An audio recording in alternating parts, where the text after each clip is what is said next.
Good morning, everyone, and welcome to this meeting of Development Control Committee A at Mid-Suffolk District Council.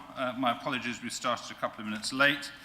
May I remind you of some of the domestic arrangements? Please, can you ensure that microphones are turned off when not in use? Please do not interrupt other speakers or hold separate conversations whilst others are speaking. If you're attending the meeting to speak and persistently interrupt, you may be asked to leave. And please ensure that mobile phones are on silent or switched off, and that your laptops are switched to silent. We'll be using an e-voting system for this meeting on the modern.gov app, so please could members make sure they're logged in and ready to use the app if possible. I'd like to remind everyone present this meeting will be broadcast live on the internet and will be capable of repeated viewings. The whole of the meeting will be recorded except where there are confidential or exempt items. If you make a representation to the meeting, you'll be deemed by the Council to have consented to being recorded. By entering this meeting as a speaker, you're also consenting to being recorded by the Council and to the possible use of those sound recordings for webcasting and or training purposes.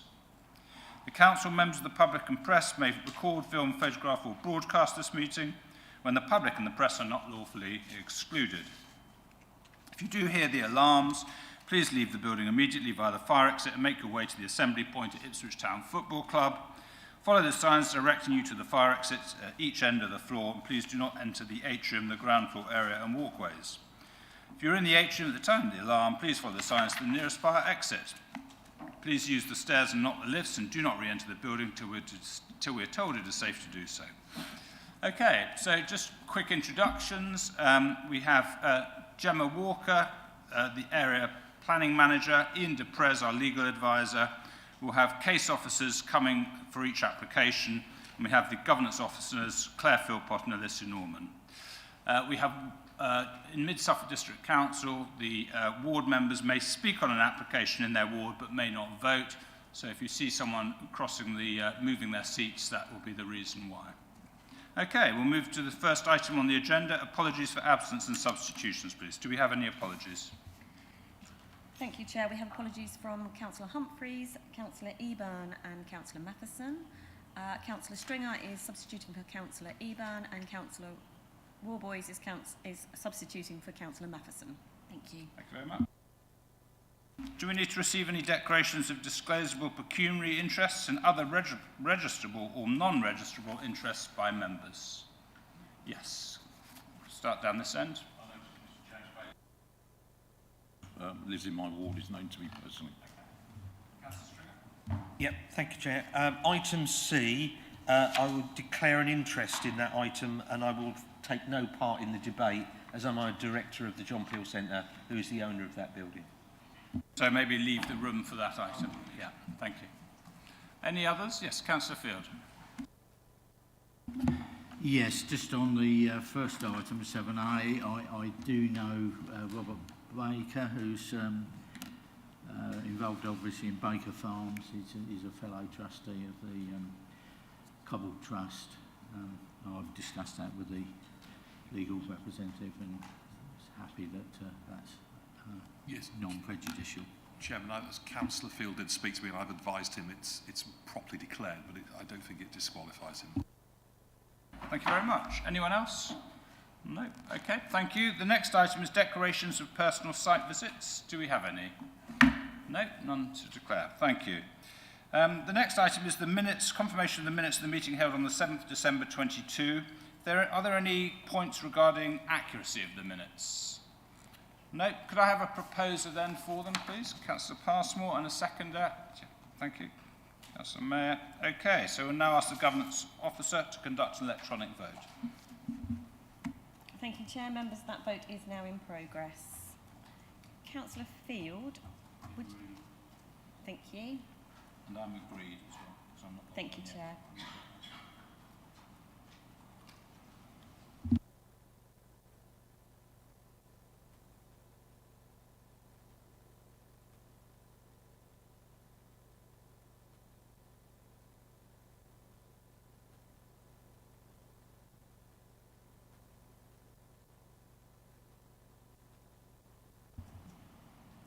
Councillor Warboys, are you able to vote online, or would you like me to take your vote verbally? You're abstaining, okay. Thank you. Thank you, members. Chair, that's 6 votes for and 1 abstention. That's carried. Thank you very much. Thank you very much. I'll sign those after the meeting. Okay, agenda item number 6 is to receive any notification of petitions in accordance with the Council's petition scheme. Are there any? None received, Chair. Okay, thank you. So we'll move straight into the first planning application before us today. That's DC 2102956, land east of Warren Lane and west of Crest Meadow Way in Elmswell. We'll hand over to the case officer, first of all to Gemma Walker, who's going to take us through this. Thank you. Thank you, Chair. So land east of Warren Lane and west of Crest Meadow Way in Elmswell is said. This is outlined for 44 dwellings, including the access with all other matters reserved. Just to bring to members' attention that the constraints map has been updated. Unfortunately, the incorrect one is in the back of the papers, but I have got the corrected one on the presentation, and if we need a paper copy for anybody, we can share that around as needs be. Also, by way of an update, just to note that in places the neighbourhood plan is referenced, but to say that it has been moving on over the time that this application has been in progress. So to say that it's now at between stages 3 and 4, but have confirmed with the neighbourhood plan officer that it continues to have limited weight at this time. I think people in the gallery are struggling to hear you. Microphone. Is that any better? Yeah. Super, there we go. Oh, no, there's... No, we're having sound troubles. That's as loud as we're going to get. That's as good as we're going to get. You don't need to speak into the microphone. It catches the whole area. No, it catches you, but you're the only person I can hear. Okay, well, we'll do what we can, but it's as loud as it can go. We'll see if that helps a little. There we go. So just to repeat that, so the neighbourhood plan has moved on during the time of this application, but it confirmed with the neighbourhood planning officer that although between stages 3 and 4 now, it still has limited weight at this time. Previous committee members might recognise this following prior deferrals, and what we're now looking up is a risk assessment and an updated recommendation provided, and I will run through that history, but just to run through some of the background and the PowerPoint first for members. So we've got a red line site plan on screen, and we'll run through some of the aerials as well. There we go. So now we can see that with the surrounding area and Elmswell to the north. And again, just zooming out slightly there so you can see it in the wider context. And then a zoomed in version, so we're looking at the northern part of the site, and then the southern part of the site coming down south towards the wooded area. Bear with me. So the southern boundary comes down approximately there, but as we've seen in the red line site plan. And again, the constraints map, so this is the one that was not quite correct in the bundle. The one of the bundle suggests that the site only comes down approximately that far, and that was similar to the previous decision, but we're now looking at an application that comes further to the south, essentially, adjoining the wooded area that we've seen in the aerial photos. So we've got a site layout plan showing that, so we can see the wooded area and then the edge of the site with some landscaping, and up here the northernmost area we saw on the aerials as well. Oh, there we go. And the associated landscaping plan. And then looking through at some more aerials and some photos here. So again, we can see this was the original site on previous consent, and looking down, we've now come this bit further south. And some views through, so you can see this is, we're looking from the site through. And similarly, if we get to work, there we go, we're looking again from the site through towards Warren Lane. And then again, some further views where we can see where we are looking north up through the site, and again we're now looking up from the site through to this corner, and then just a further back view essentially, so we can see the edge of the wooded area here and the edge of what's currently Elmswell just on the ridge, and it's just a slightly closer view of that. So the site does sit behind the trees when we are looking from east to west, and then we can see the, as noted on screen, the northern part being an infill in that gap essentially. And then we're looking across the site here, and then we're looking down across with the site to our left and wooded area in front, and again site to our right here. and down through. Hopefully this is familiar because there was a site visit back in May last year. Kind of run through, but if anybody wants to see anything in particular, I'm happy to go back, of course. So again, we're on the site here looking up.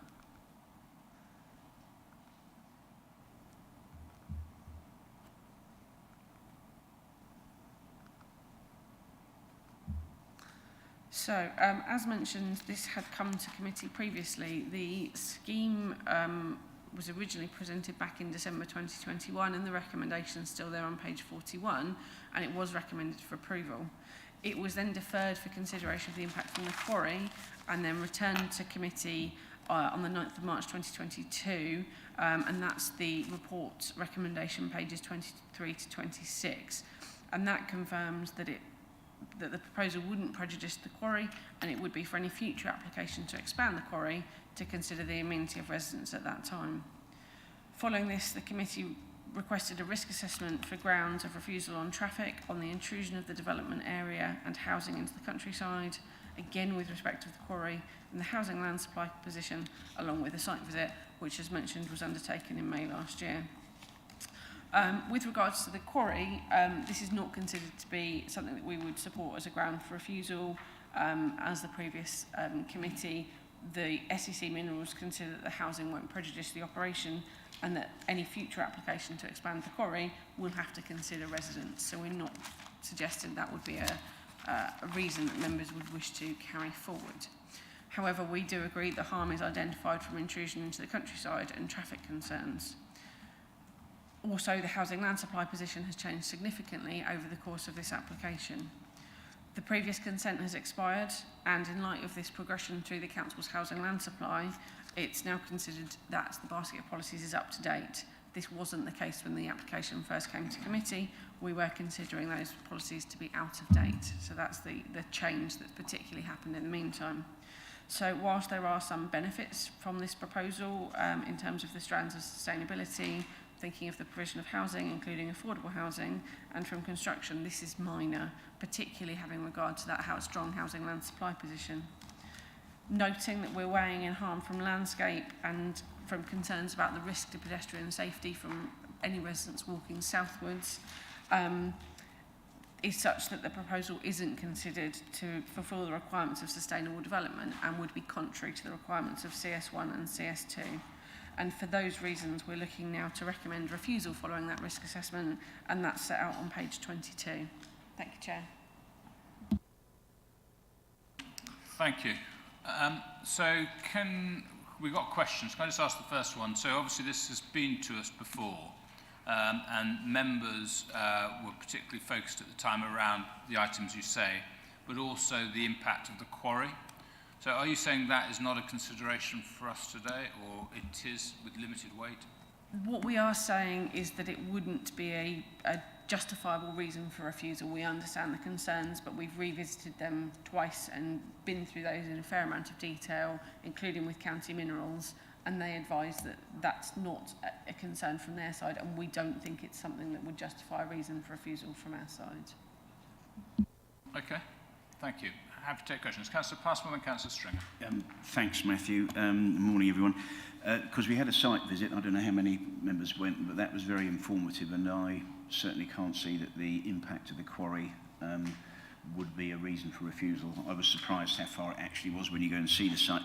What I'd like to know, please, Gemma, you talked about the extra, or the 10-year land supply we've got. Can you explain how that really affects this application, please? Yeah, of course. So at a time when we don't have a land supply, our policies are therefore going to be out of date. So we can't use them, and we're down to MPPF sustainability. Is it or is it not sustainable? And that's the position. So we're not using CS1, CS2 and various other policies.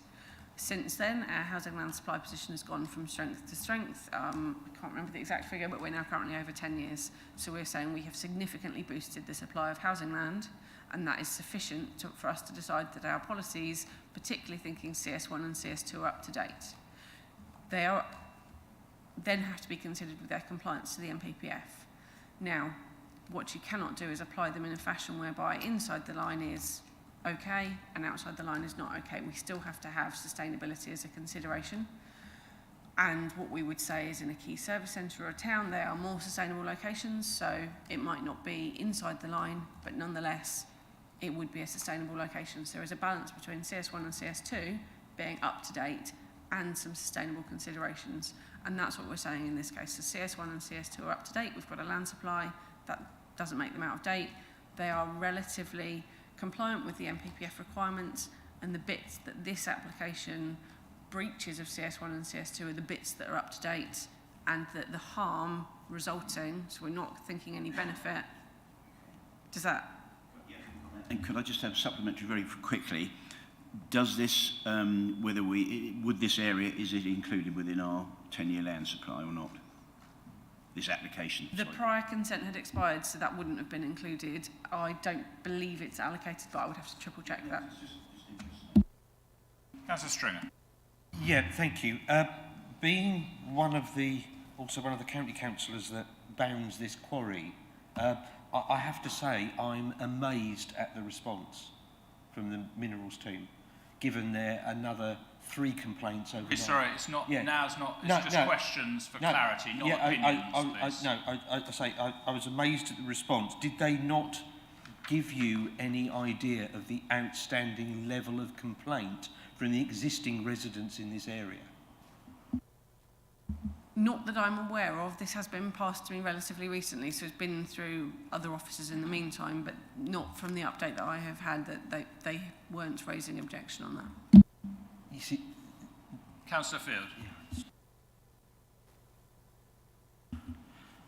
The concern about pedestrians on Warren Lane, is it? Warren, the road to the south. I think the second application is the other end of that road. I was just wondering, what are the attractions down there that we feel are so significant? Clearly the village of, the whole village, if you like, exists, and people could walk down this road to whatever the attractions are. Why is it so important for this relatively small extension? I might actually invite Dan in on that one to, you probably can list all of the different companies down there, it being your site, but there are a variety, aren't there? So the current application, correct me if I'm wrong, was for Truck East no, not Truck East, I've got the wrong one.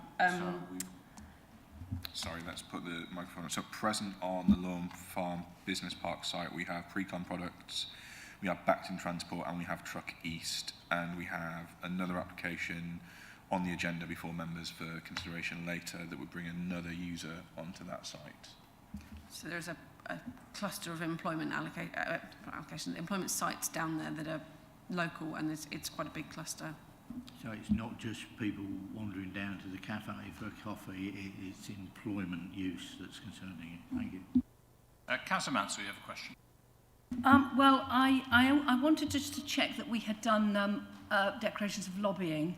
I'm sorry if we missed it, but I got an email from the agent about this application, and I believe it was sent to everybody. I'm very sorry. Apparently I did miss out declarations of lobbying in the rush with our late start. So let's just pick that up now. Declarations of lobbying, can we just have a quick show of hands? Yeah, on this item. Thank you. And am I allowed to answer about the question that's just been asked, or do you want me to put that in my speech about all of the things that are down in the other direction? Because I put it in your speech. Thanks.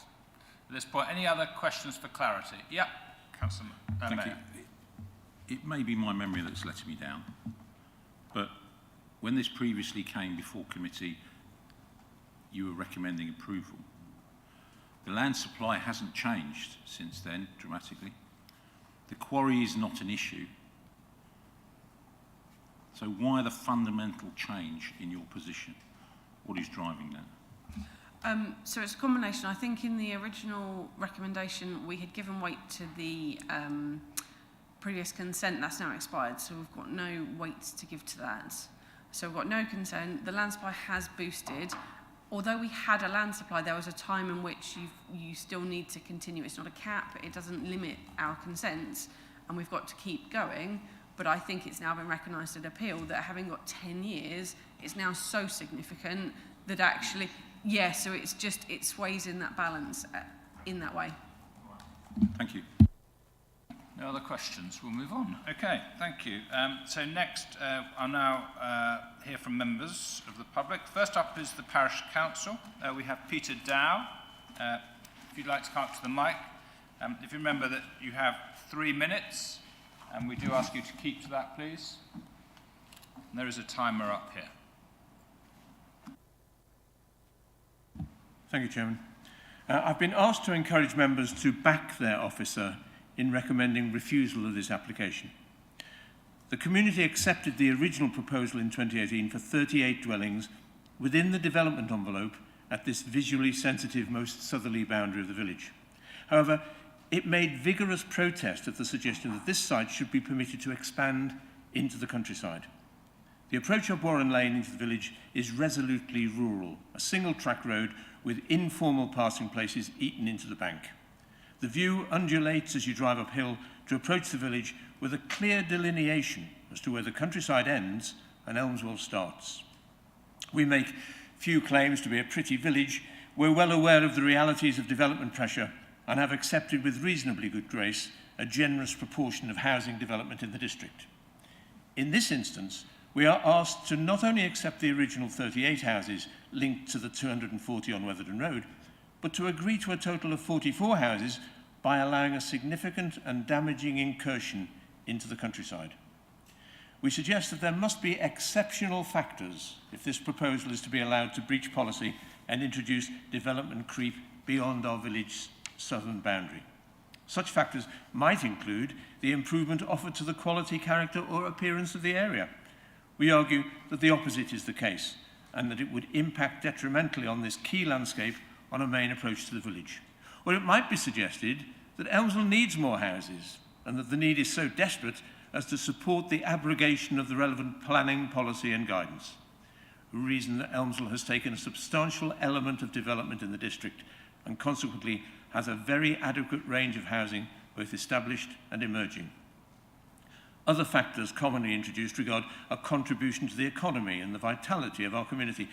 These ring hollow when account is taken of the solid community base which the village fights to support and maintain and improve without the imposition and strains of unjustified ad hoc development such as this. I ask members to agree with the officer's view that this proposal fails to fulfil the requirements of sustainable development, that the harms identified would significantly and demonstrably outweigh any suggested benefit, and that they authorise refusal of the permission. Thank you very much. Any questions? No? Okay. Yes, Councillor Stringer. Just looking up the submission into the into the joint local plan, and it does show part of this site as an allocation in the joint local plan. Is part of this site due to be an allocation in your neighbourhood plan? The neighbourhood plan includes the site which effectively was the first 38 houses. Okay, thank you very much. So we'll now move on.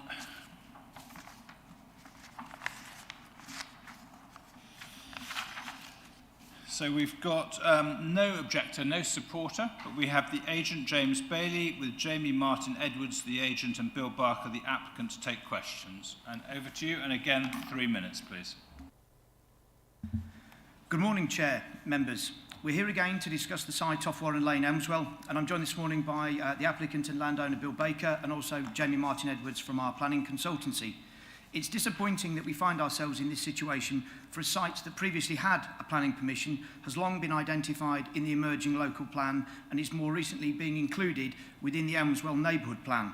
On the previous two planning committees, there were officer recommendations for approval, and it was even proposed for approval and seconded at the December committee. Members openly stated that they thought the proposal represented a much better scheme with an improved layout and a much lower density. Therefore, following the request for a risk assessment, it has come as a surprise and a disappointment that our new planning officer has reached a different conclusion. That said, this is the nature of planning. There are no definitive or clear-cut answers, and planners can assess schemes, benefits and policies differently, and they can come to varying conclusions. As your officer suggests in their report, any weighting on these matters is subjective, with the onus being on the decision maker, you as the members. It will therefore come as no surprise that we strongly differ in our findings of the Council's risk assessment, particularly with reference to highways, encroachment and landscape. The quarry expansion site was confirmed as not being an issue for this proposal by Suffolk County Council back in January of last year. Independent advice was sought on landscaping matters at the taxpayer's expense, which reached the same conclusion that any landscape harm would not outweigh the landscape benefits from this proposal. And SCC Highways have continued to reiterate that there are no highways issues or concerns with this residential proposal. They do not have an issue with pedestrian safety, and for all intents and purposes, Warren Lane could be classified as a quiet lane. These would all represent genuine risks for the Council at any future appeal. The Council's housing land supply is noted. However, the NPPF continues to state these figures should be treated as a floor and not a ceiling. I believe it's also slightly disingenuous of your officers to suggest there are only modest benefits with this scheme. We are happy for the layout to be conditioned, which will fix the proposals you see in terms of housing mix and layout.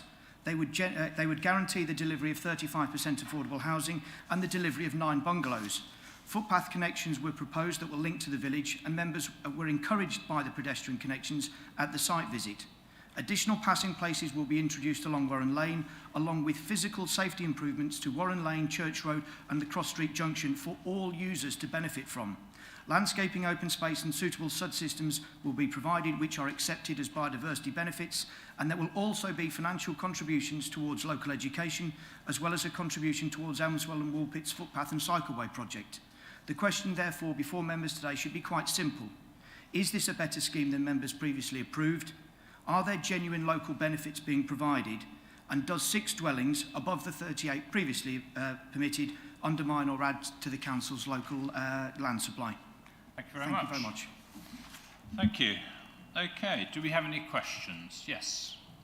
If we start at the back, Councillor Mayor first.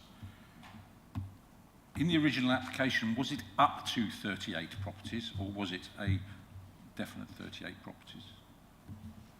It was 38 properties on there, 38 dwellings. Right, so from what you've just said then, is it your premise that by extending this site beyond the original boundary, you are improving the delivery of the site, the quality? Yes, if I can expand on that, if that's okay, Chair. Effectively, what we've got is a scheme that now does go further into the countryside. That is accepted. It's physically accepted by the lines on the plan that we've seen this morning. However, what it has enabled is a different scheme to be proposed, one that goes into far more detail than was actually originally granted back in 2018. That includes a definitive number of types of houses, the likes of bungalows, that we know have been required over the recent years, but also the types of systems that are being provided in terms of the subsystems, much of which is going to be overland, and also improved footpath connections that wasn't exactly proposed previously. These things have all come about through positive discussions over the last couple of years with your officers to make, admittedly, a slightly larger scheme, slightly larger in terms of numbers and space, but actually a better scheme overall. And that includes a much lower density as well, reducing it, I believe, down from 20 dwellings per hectare to just over 15 dwellings per hectare. Okay, thank you. Thanks. Councillor Passmore. Thanks. I may have missed this, but could you just help me? If we got 44 dwellings, what are the actual numbers for the mix? I know we've got bungalows, affordable housing, but what is the other spread? So forgive me if I didn't pick that up.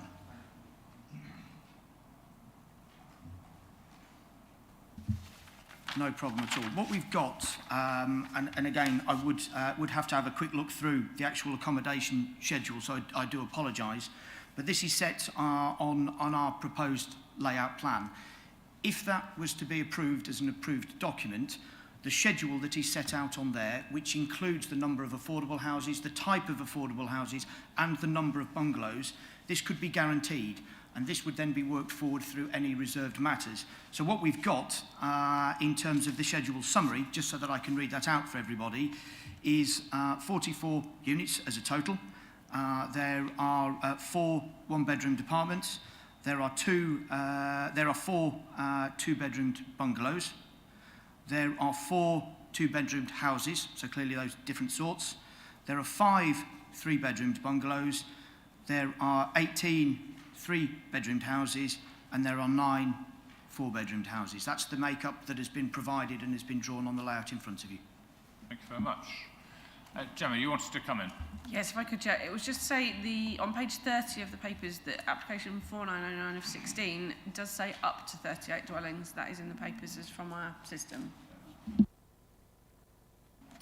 Yep, Councillor Stringer. Just wanted to bottom out the improved footpath link. Looking on on page 45, I've tried to draw where the where the proposed settlement boundary in the JLP and neighbourhood plan are. I can see one near the Suds at E, where it goes into Crest Meadow Way.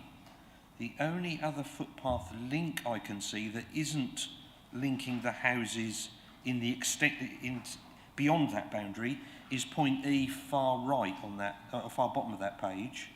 Does that link into a public right of way? Yes, it does. And if I can, Councillor Stringer, I think there are 3 point E's, if you like, on the plan. There is one furthest over towards the left-hand side of the plan, which links towards the grey area, linking towards Warren Lane to the top. Yeah. There is the area going towards Crest Meadow Way, which again would link into the footpath there. And again, the final E is towards the bottom of the plan, which again links into, I believe it's an informal footpath on there. So this would formalise all of these areas. I asked if it was a right of way, an informal. So what does that link to? Speaking there, it's a permissive right of way, I understand. Okay. So that could go at any moment then. Yeah. If I can, that's exactly the point that this would start to formalise that through this scheme. Okay. Any other questions before we move on? Okay, so we'll move on to the ward members. We have 2 ward members here. We have Councillor Geek and Councillor Mansell. Shall I read out Councillor Geek's first, or do you want to go first? I'll go first, yeah. So here's from Councillor Geek, who apologises she couldn't be here today. I support the officer's recommendation that the application should be refused on the grounds of dangerous traffic and intrusion into the countryside, given that we have a housing land supply in excess of 5 years. The location of the southern edge of the proposed development, so close to the quarry, should also be a cause for legitimate concern. As the previous consent for the smaller site has expired, and the recent appeal decisions have changed the policy background since the consent was granted, I support the officer's view that there are few benefits to outweigh these problems. That's from Councillor. So, Councillor Mansell, over to you. Thank you. I too support the officer recommendation for refusal on this application. The extension of the site into the countryside purely to provide the so-called improved layout and 6 more dwellings is insufficient to outweigh any benefits. There's nothing stopping the applicant from proposing fewer than 38 dwellings to make an improved or better layout within the existing plot that's already got the extant planning permission. We also hear that it's of a lower density, but does that mean it's better? We actually need more smaller dwellings for first-time buyers and the like, and lower density usually means that the houses end up being bigger. For information, the facilities to the south along Warren Lane, as well as the employment site at Lawn Farm, which we'll go into in the next application, there is a neighbouring site which is forever expanding with a load of planning applications fairly regularly. We have the Stag Cafe, an Asian restaurant, a butcher, and I'm sure there'll be yet more to come because there's no formal plan for that site. I have always considered that the access to this site is very contrived. Having to go down the single track Warren Lane to provide access all the way around the back. Ideally, access should be closer to the centre of the village anyway, via Crest Meadow Way. Now, this is actually a private road, and the residents are not particularly happy about even pedestrian and cycle access onto Crest Meadow Way. And should this be approved, that pedestrian cycle access does need to be secured because we don't want pedestrians and cyclists having to go around the long way. The previous outline application for the 38 houses was submitted in parallel with another application for 240 homes on Weatherden Road. And And I believe there was, as well as the highway improvements for the crossroads and the passing places on Warren Lane, there was also a lot of discussion about improving that pedestrian public footpath network from the open space behind the Weatherden Road application site. The link to the south, the pedestrian access link that's shown on the map that was questioned by Councillor Stringer, that is not a public footpath, that is only a permissive path. And it should this go ahead, you know, there doesn't seem to be any plan for formalising that to become a proper public footpath. As you say, it could stop. Warren Lane is a narrow road. There is a lot of traffic on it. There are a few passing places that were created a few years ago, but they're not really used properly. Traffic just passes wherever it meets, and there's an awful lot of erosion of the verge and the fields beside it. The quarry is a cause for concern. There are numerous complaints on a regular basis about the operation as it stands now, and should it be expanding, one can only assume that those might increase. So, you know, I support the officer recommendation for refusal, and I hope that the committee will go along with that. Thank you. Thanks very much. Any questions? No? Okay. So, members, we've had all the information put before us. It's now up to us to discuss and debate and come to a conclusion.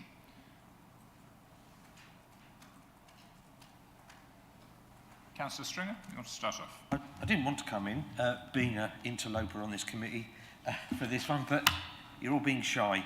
I don't have a huge problem with coming to a decision on this. I think the officer's recommendation has been on balance about right. We have a plan-led approach. Every plan that we see has housing in this application going over that plan's boundary to deliver what is claimed to be a sustainable pattern of development. What we haven't seen is a plan derived inside of that line that could be a higher density. I mean, lower densities are not necessarily by themselves a good thing. You could read lower. You know, previous governments and planning documents have suggested that lower density was an inefficient use of land. And given there's extra land owned by the applicant, there could be a scheme within that red line that's a higher density, within policy, within bounds of the upcoming joint local plan, the emerging neighbourhood plan, and our existing policies that could deliver this site sustainably. And it's trying to balance the pluses against the minuses. The minus is going outside of what is the planned approach, and the plus is, well, there's maybe a footpath that links the houses that have gone outside of that plan, and it's allowed them a bit more space to put some greenery in among the development. I personally don't think that's a price worth paying to go outside of those existing plans. And I feel there could easily be a solution here that's within all of those plan policies and those plan boundaries. So I certainly would agree with the officer recommendation. I've deliberately not mentioned the issues surrounding the quarry, but I will be taking that up in other ways, because there are issues with the quarry that affect residential amenity that have not been flagged up to this committee and should have done. We should have been informed about the outstanding complaints about noise, light and pollution from the existing quarry, because if that extends, that is going to come to these people's doors as well as the existing people's. But I won't use that in any of the policy recommendations that I'm looking at today, but I would be perfectly happy to move refusal along the lines of the officer recommendation. Thank you, Chair. Councillor Mayor. Yeah, I'd like to echo the comments made by my colleague. I struggle to see why the improved layout should carry the day. Is that sufficient? It's an improved layout because more work's been done on it. It's an improved layout perhaps because it does have less density, but as my colleague says, that may or may not be a good thing. but the smaller layout could be improved.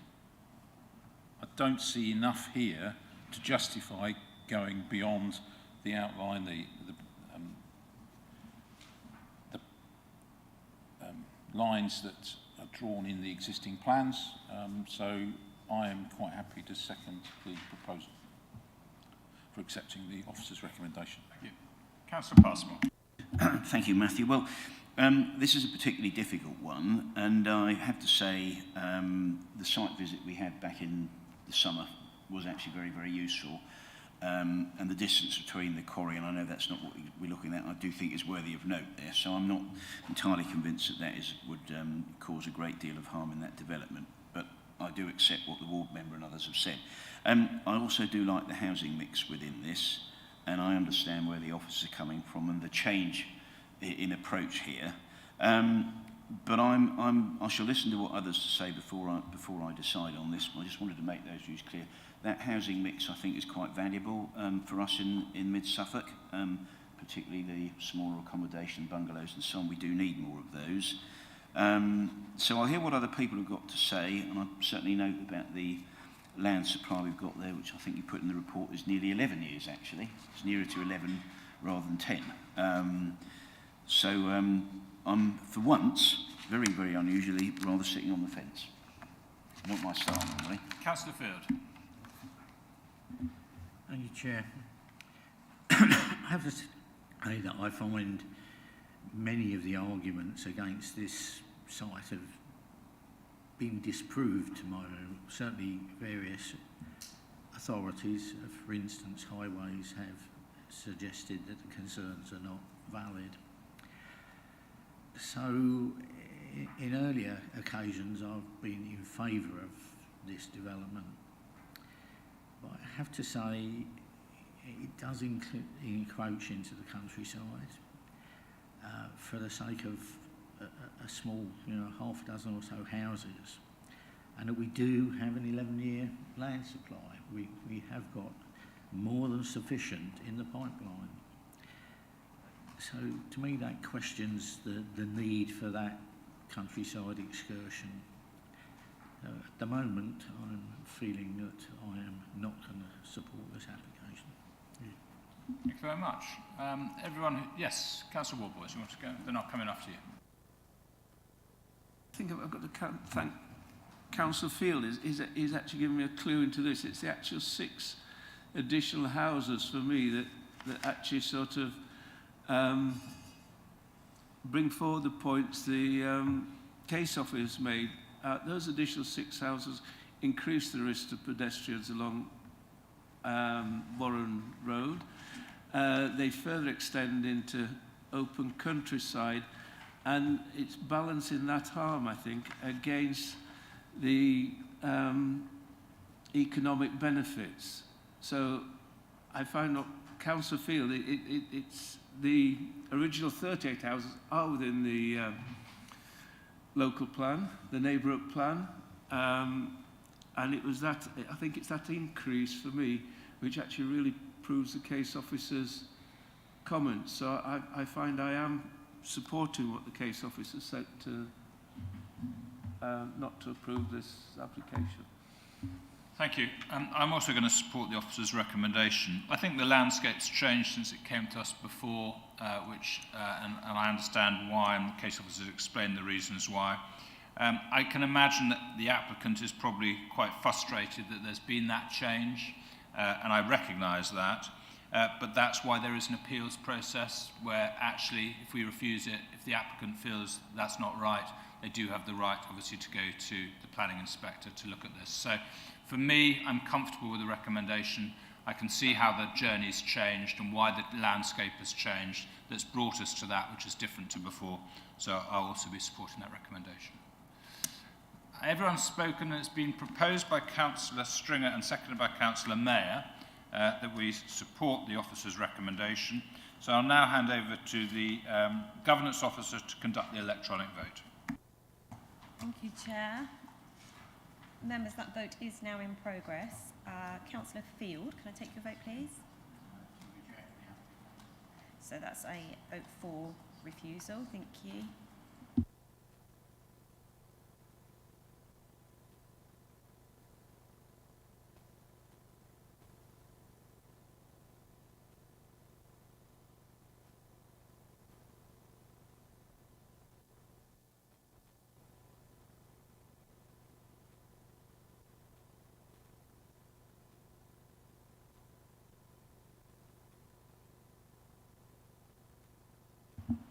Thank you, members. That is 5 votes for refusal and 1 against, Chair, so that's carried. Thank you. Okay.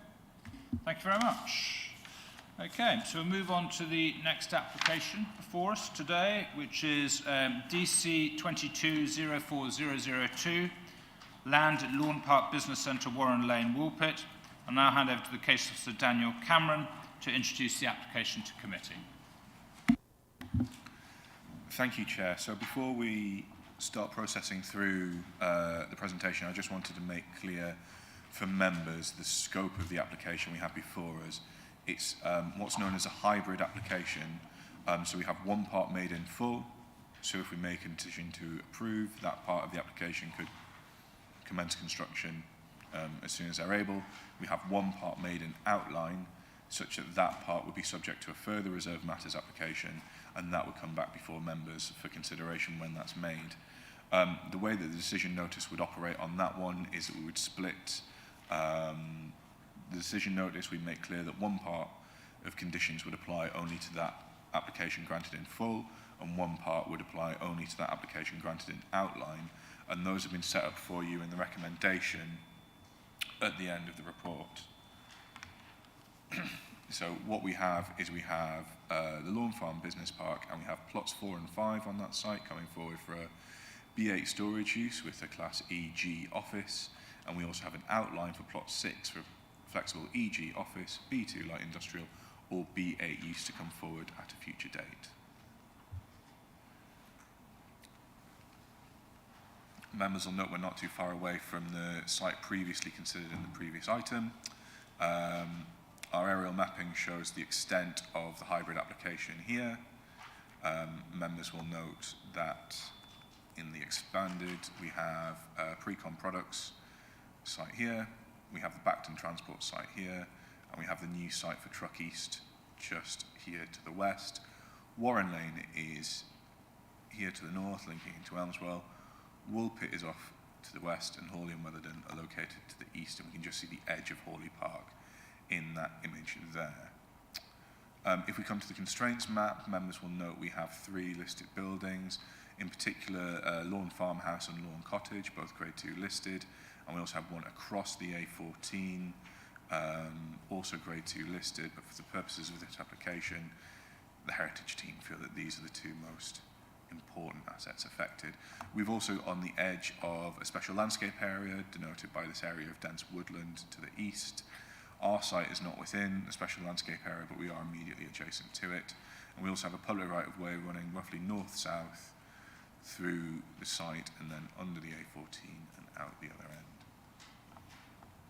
If we come a little bit further out, you can see the extent of that public right-of-way linking up onto the old A45 and then coming down through, and we can also see part of the edge of Elmswell as well. Just for information, this is an image of Lawn Farmhouse, the grade 2 listed building, and then this is an image of the business buildings that the scaffolding business currently on site at Lawn Farmhouse operates out of. To quickly run through the planning history, because I accept for members there's a lot of planning history involved in that section, and you'll note in an earlier section of the report I've tried to slim that down, so we're just looking at what affects Lawn Farm Business Park. So we have Bacton Transport and Precon Products linked up in those pink boxes at the north of the site. We have the new Truck East site in here, and we have the Stag Cafe conglomeration of buildings within this triangle between the old A45 and the A14. This orange parcel was given permission as part of the first DC 18-02179 application on the site that secured the Precon and Bacton Transport buildings.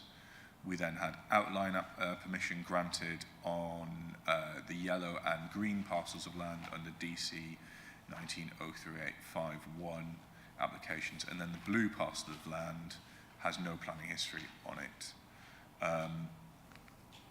And if we come forward onto our site location plan, parcel 4, plot 4, is on that parcel of land that previously had outline permission, and plot 5 and 6 are on those plots of land that had no permission available for them.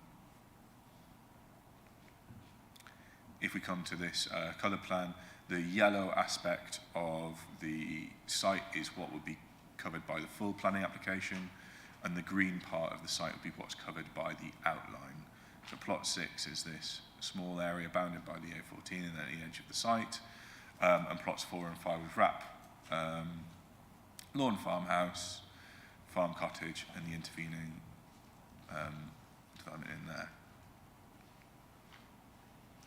Within plot 4, there's a proposal for a small office building to oversee the storage use within that plot. The building would measure at highest 5.8 metres high, and for reference, Pre-Con and Bacton Transport buildings both measure 10 metres high. With regards to the height of external storage within plots 4 and 5, that would be capped at 5 metres above ground level, and similar dispensation is given to Pre-Con products on the neighbouring site for external storage no more than 5 metres high. Members will note from the consultee responses that we're still waiting for sign-off from ecology and landscaping. I had hoped to be in a position to give you updated comments as late papers or as verbal updates within this meeting.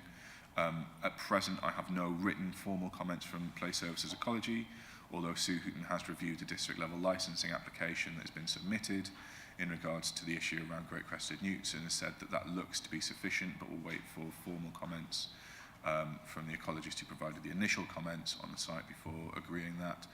And with regards to landscaping, it's understood that landscaping colleagues have been back out to site this week to come to a decision as to whether additional wireframe drawings are required to support the LVIA that's already been submitted, and we'll have that in due course. And that is why the recommendation before you members is not changed from the one made in the report.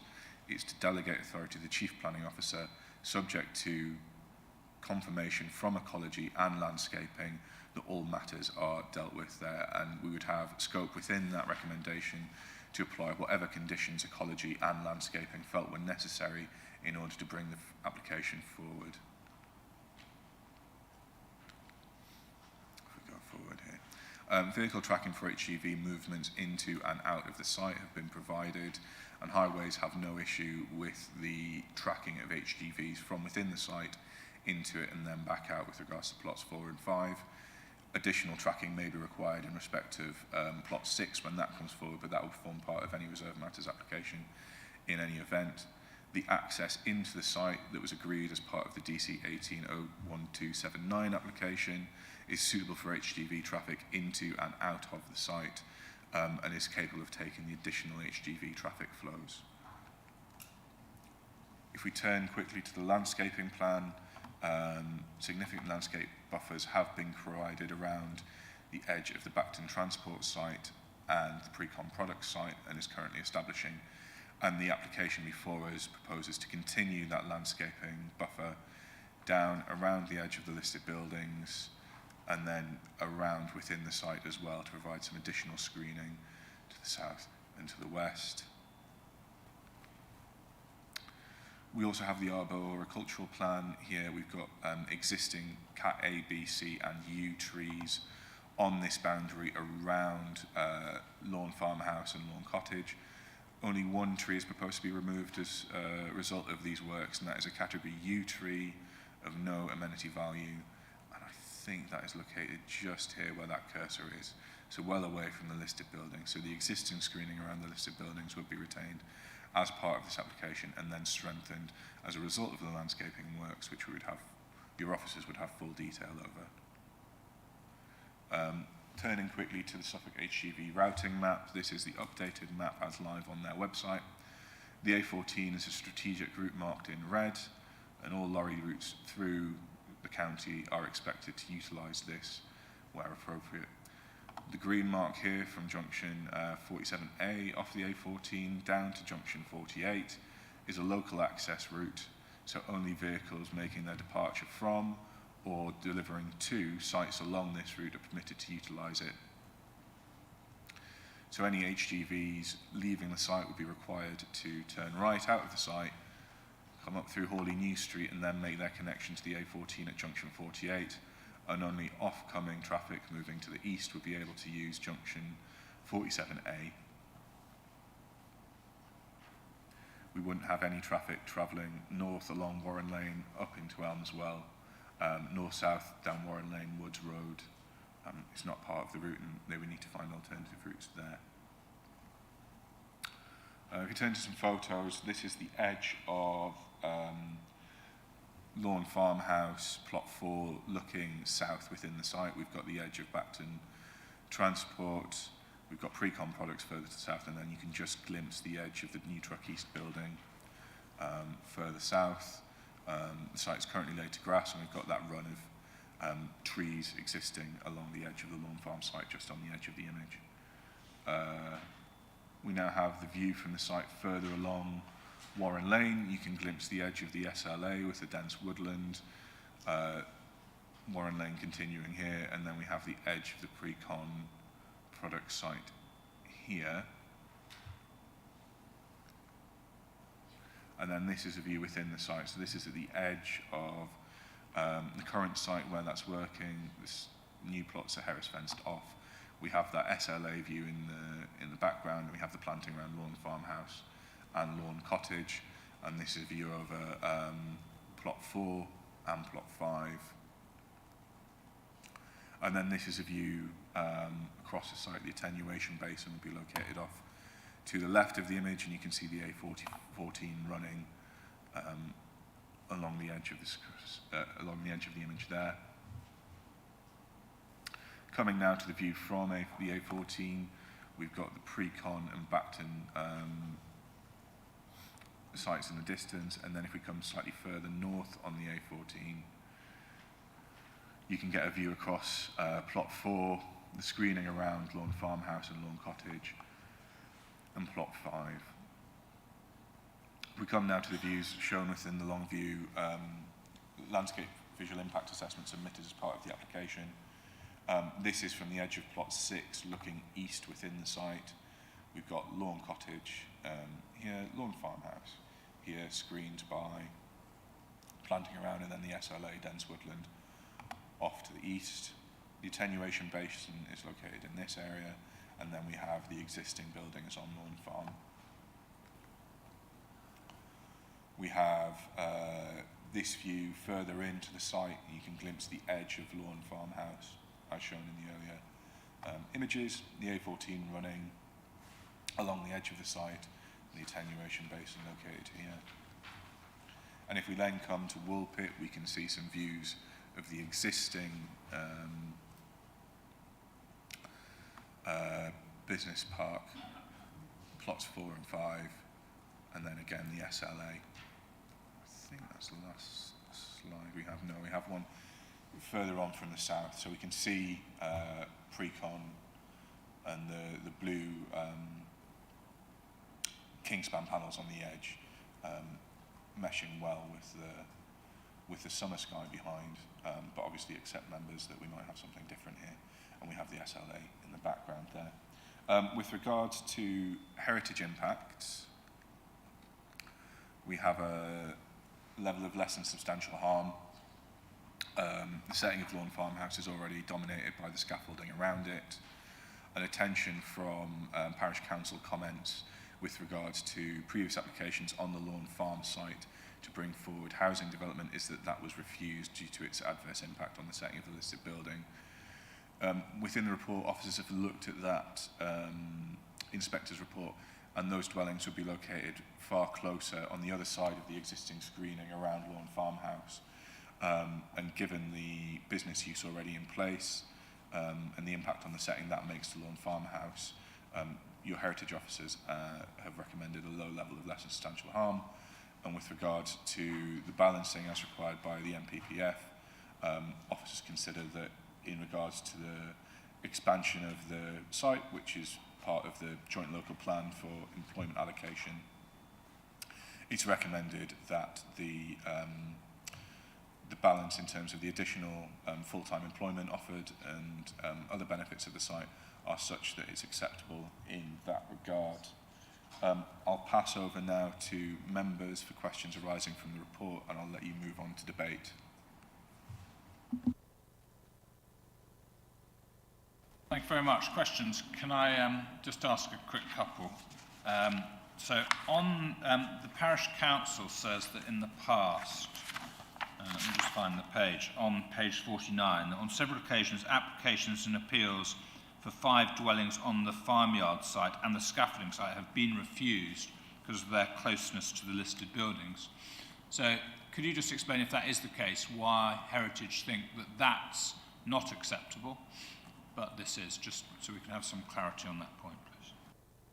Of course, Chair. So that wasn't the only reason those applications were refused. It was in part on their impact on the setting of the listed building, but it was also in part given their remoteness from Elmswell, Woolpit, Hawley and Weatherden, and the fact that any residential dwellings there would be heavily reliant on the private motor vehicle in order to make their connections to those services and facilities within those villages. The other issue is that the Lawn Park site, the housing included conversion of the barn that we saw in the images earlier in the report, and the erection of 5 dwellings within the grounds of the Lawn Farmhouse site. This site is separated from Lawn Farmhouse. We have the existing landscaping there. We have the additionality of additional landscaping so that Lawn Farmhouse wouldn't be seen in conjunction with this application. We also have the benefits of the additional employment use on a site that will be designated within the JLP. Once Part 1 comes forward, that's part of our strategic allocations. And also then the associated benefits therein. Can we just go to a map on our papers, it's page 71, which just shows the access in and out of the site? The main access? Yeah, Chair. Just the general access. So what I'm just interested in is from the one more, keep going.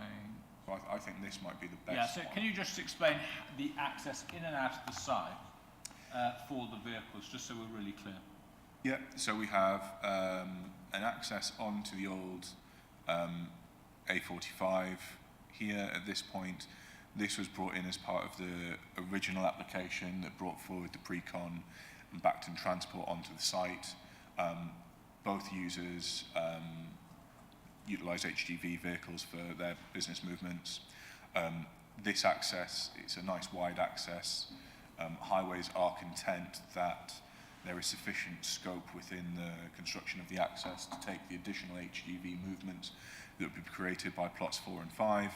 And then with regards to plot 6, those movements would be assessed at the time of the reserved matters once we had further clarity on whether that's to be an e.g. office movement, e.g. office business, a light industrial business, or a storage use. Each of those would probably have very different needs with regards to HGV movements and other vehicle movements that would be associated with. Road access to that point that you said is a nice wide opening. Have we got a map that can show us how you get to that point? Because that's what we've had lots of comments on. So the aerial might be useful, but if I come to the HGV routing... yeah, have you got, on page 71 of our papers, have you got that picture? Stop me when I'm on page 71. Yeah, of course, we can bring that forward. Yeah. There you go. So can you just be clear from there, just take us through access to the site? Okay, so HGV vehicles travelling east along the A14 can make their access at junction 47A off the A14. So this would be onto the local route. They'd then travel up the A45 and make their access in at this point, with the existing access here. Anything travelling westbound along the A14 would need to make their access at junction 48 and then come along Hawley New Road to be able to come down the old A45 to make their access in here. There's no scope within the Suffolk HGV routing map to make an alternative approach. So you wouldn't be able to come in through Elmswell, you wouldn't be able to come in through Woolpit, you wouldn't... When you say you wouldn't be able to, well, Could you explain? If you were making a proper route utilising the Suffolk HGV routing network, you should not be able to. The reality is that if there was an HGV driver that was unfamiliar with the site, they might well do so. But I suspect, given that we have 2 existing HGV users on the site already, there's already clear routing instructions for those users. That could be ported across to this operator. And I'm sure we probably have no issue, and the agent can confirm for me, requiring HGV routing in accordance with the Suffolk HGV routing plan. So all HGVs into the site and out of the site could then be dealt with. And we could have a clear requirement that should any issues be noted arising from this operator, there would probably be scope within their agreement with the site owner to take remedial action to ensure that doesn't happen in future. Thank you. Yes, Councillor Passmore and Councillor May. Thanks. Just got a couple of questions. First one, given the protracted, I'd almost call it litany of applications to this site, I see it says here that development to start if it's given within 3 years. What in your view constitutes start of the development? Because I'm just thinking about, we don't want to keep going through this process. That's the reason behind my question. So with regards to commencement, that's set out within the Town and Country Planning Order Act, 1990 as amended. Okay. So it would need to be a legal commencement in accordance with the works as set out there. So that can be a wide variety of things. I would suspect for this site, the act that would create the commencement would be the creation of the HGV access into the site and the laying of the access. But it could also be provision of the drainage into the attenuation basin within the site, or the laying of utilities as part of foundation works into the site as well. Yeah. So it wouldn't be just someone getting a back actor and digging a 6-foot trench and then leaving it. I'm being a little bit flippant there. Well, it can be. Oh, right. the act does allow that. But I would suspect with development of this scale, it would be, we want to get it. Right, thanks for that. And the other question I want to ask, the landscaping, it is a sensitive site. Are you, and I'm not trying to put you in an awkward position here, confident that it really will be a landscaping scheme that is fit for purpose? What I'm trying to get at here, can it be a really enhanced landscaping scheme? Because it is a sensitive site. We've heard all sorts of issues, and not just a token few hedge plants. I'm not saying that is what it is, but how could we really ensure that it is a top of the notch if it goes ahead? Really good landscaping scheme that fit for purpose. So at the moment, a query's been made to Place Landscaping to say your comments require a wireframe assessment. For clarity, do they mean that to relate to the open air storage areas, or do they mean that to relate to the office building solely? So that's what they're going out to go and double check. And then come forward with. I think we can secure a landscaping scheme that would be sufficient for the site. We've secured it previously with regards to the pre-con product site and the Bacton transport site and the Truck East site. So there's no issue with that. And when we conducted the pre-application site with the owner, they were very keen to see additional tree planting on the site. It was noted they own land on the other side of the A14 that they're conducting tree planting on as well. So it would just be a case of getting the detail right for them and then allowing them to get on and implement that in the proper manner. Councillor Mayor, then Councillor Field. I'm disappointed not to see a comment from the heritage team. We work in a plan-led system, and yet we're being asked to accept comments made during informal pre-discussions. So my question is to Mr. Dupre, is that good enough? This is, is this not hearsay? The heritage team had a chat at the coffee machine and said that it's less than substantial harm, but haven't made a comment when previous applications have been rejected on appeal for partially heritage reasons. Well, I mean, Chairman, the officers has taken that for what it's worth and made his report to you. It's perfectly proper that you query and question, and I think the officer will do his best to comment further if it's appropriate. It was a formal pre-application inquiry that was undertaken, so we did have the benefit of heritage officers making a site visit, and we do have their written comments from the time of the pre-application response. With regard to their comments on the site, as reported in the report that's before you, members, their comments were low level of less than substantial harm, and that's what we've taken forward here. There's very minimal change between what was brought forward at pre-application inquiry stage and what's before us here.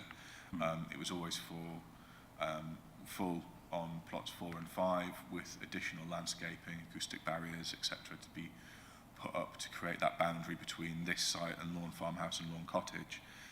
So in that respect, the comments are held to be reflective of what's before you here, members.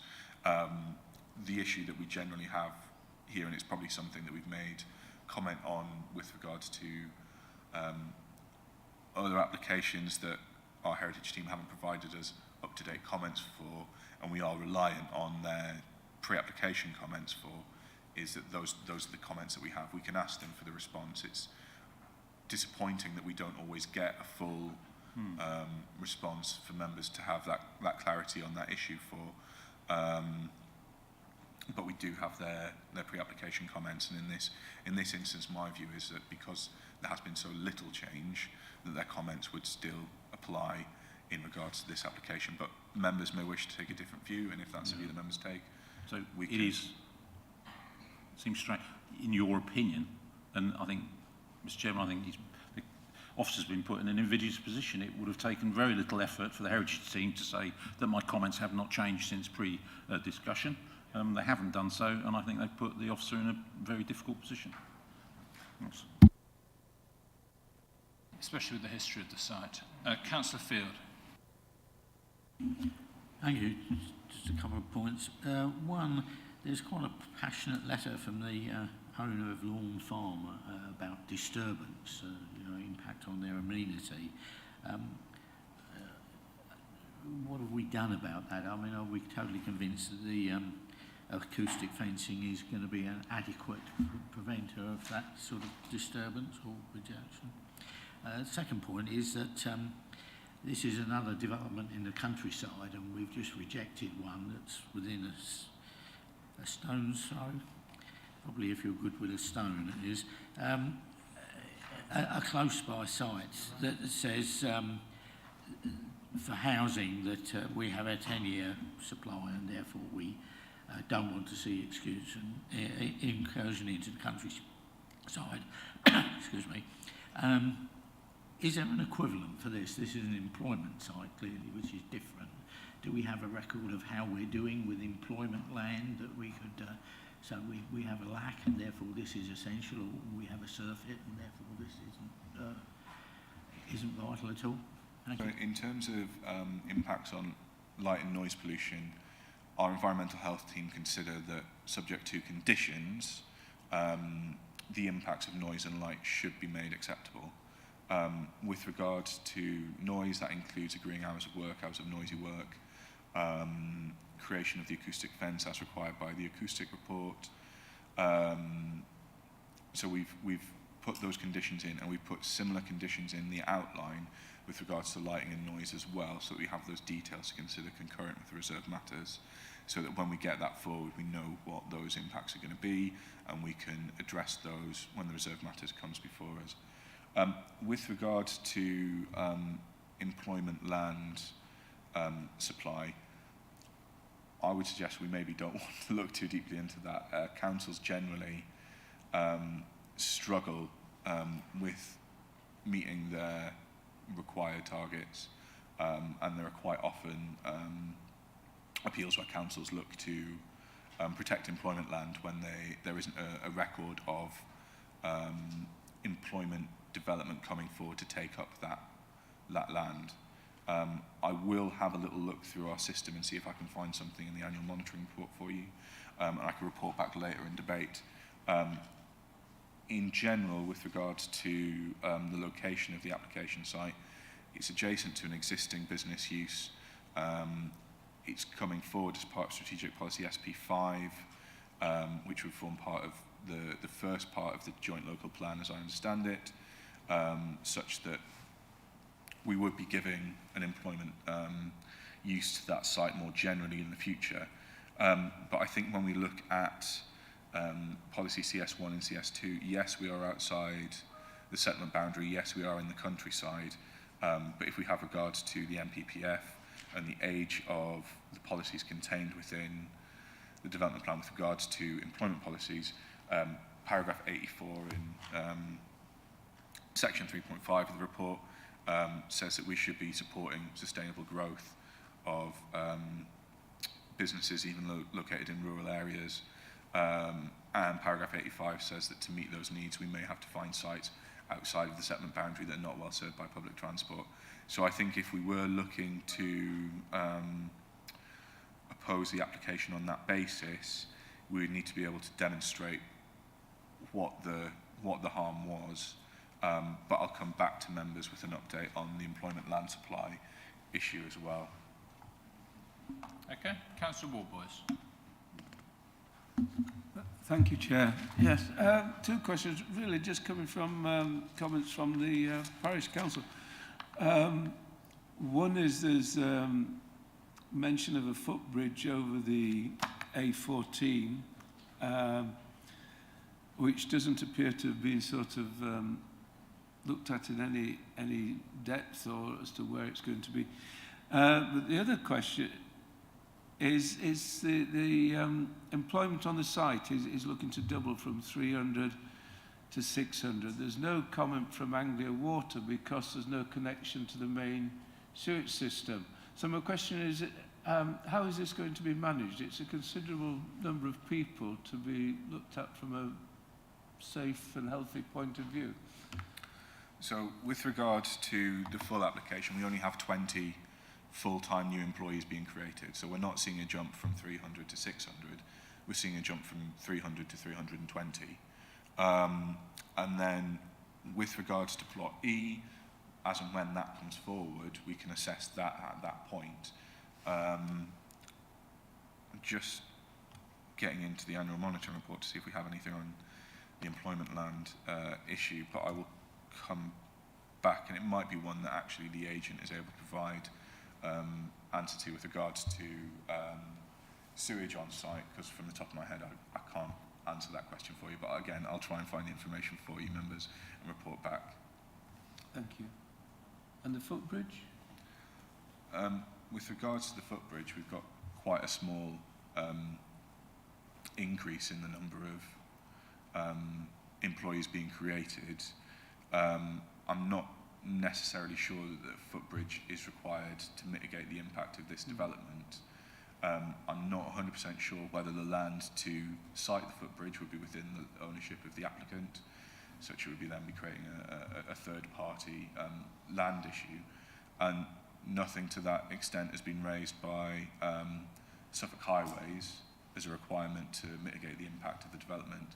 And we have no alteration of the public right-of-way that runs north-south through the site as part of this application. This application is well off to the east and wouldn't affect the run of the public right-of-way, which will remain as it currently is. Thank you. Thank you. Councillor Stringer. Yeah, thank you. Can you explain why this site doesn't have an access onto the A14 going east? Can you also tell me where is the heritage assessment for all the listed buildings in Hawley New Street? And also I noticed there's not a mention from environmental health about the issues in Hawley New Street with HGVs and residents. So no, we don't have heritage comment with regards to listed buildings on Hawley New Street, and I also don't have comment from environmental health with regards to those buildings either. No.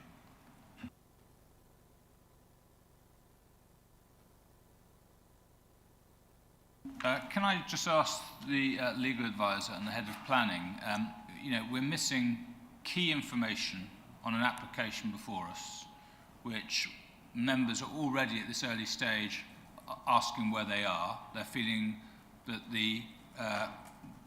that Daniel is slightly compromised because he hasn't got all the full information before him and is doing the best he can.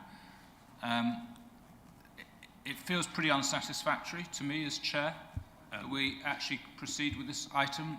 It's way early in, but to me, I mean, we'll keep going because we've got to follow due process. But can you just have a conflab about whether actually we are able to make a decision with so much information that isn't before us, and a lot of it is hearsay, whether that's appropriate that we continue with this item? I will answer, Chairman. Do you want to hear from other members who perhaps want to make similar points? Yeah. Well, just very quickly, Chairman, I mean, I absolutely agree. We're not in debate now, that's why I'm very careful just to say I'd like them to discuss it. Yeah. What I'm going to say was, the question is, would it be possible, in order, following due process, in order to defer it till we get that information? That's the question I want to ask. Well, I'll jump in now. So that's your judgment to make as decision makers today. And short What we'll do answer is we'll keep going. We'll have to do that after we've heard from all the speakers. We can't make that decision yet. Yeah. Okay. Councillor Mayor, you want to come back? Yeah, sorry. On the neighbourhood plan, you state in the report that there's no conflict with Woolpit neighbourhood plan.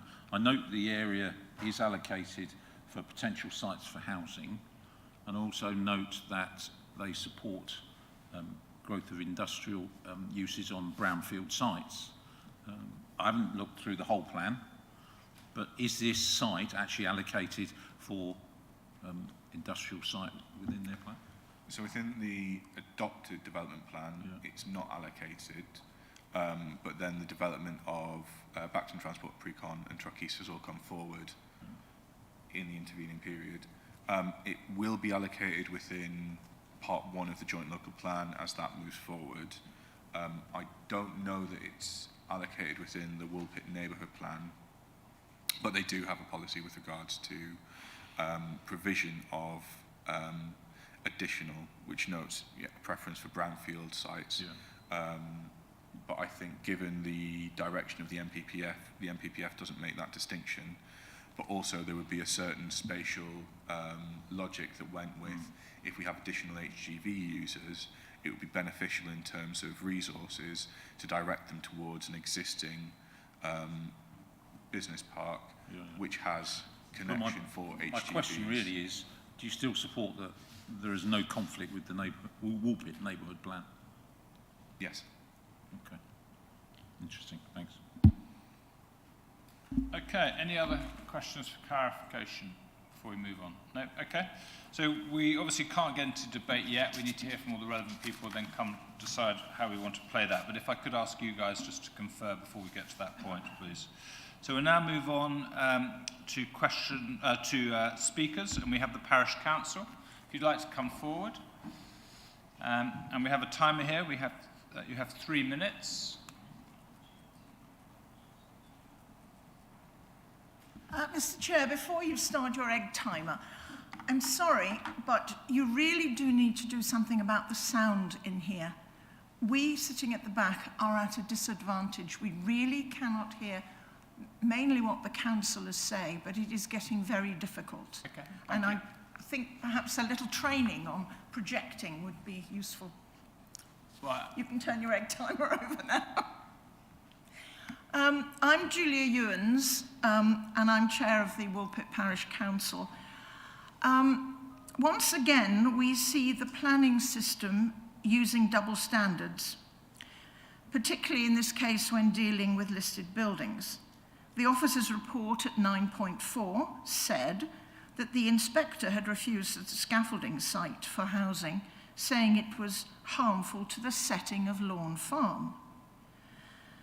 The inspector's report also said that housing was not suitable on that site because the only access would be by car. Are these not the same for this development proposed today, in fact for the whole development of Lawn Farm? The officer has given us lots of lovely photographs of the site. He has not shown you any up-to-date photographs. There's a lot more building there than there is in his photographs. And he has not shown you the lighting, which can probably be seen from space by now. So I would urge you all to make a site visit.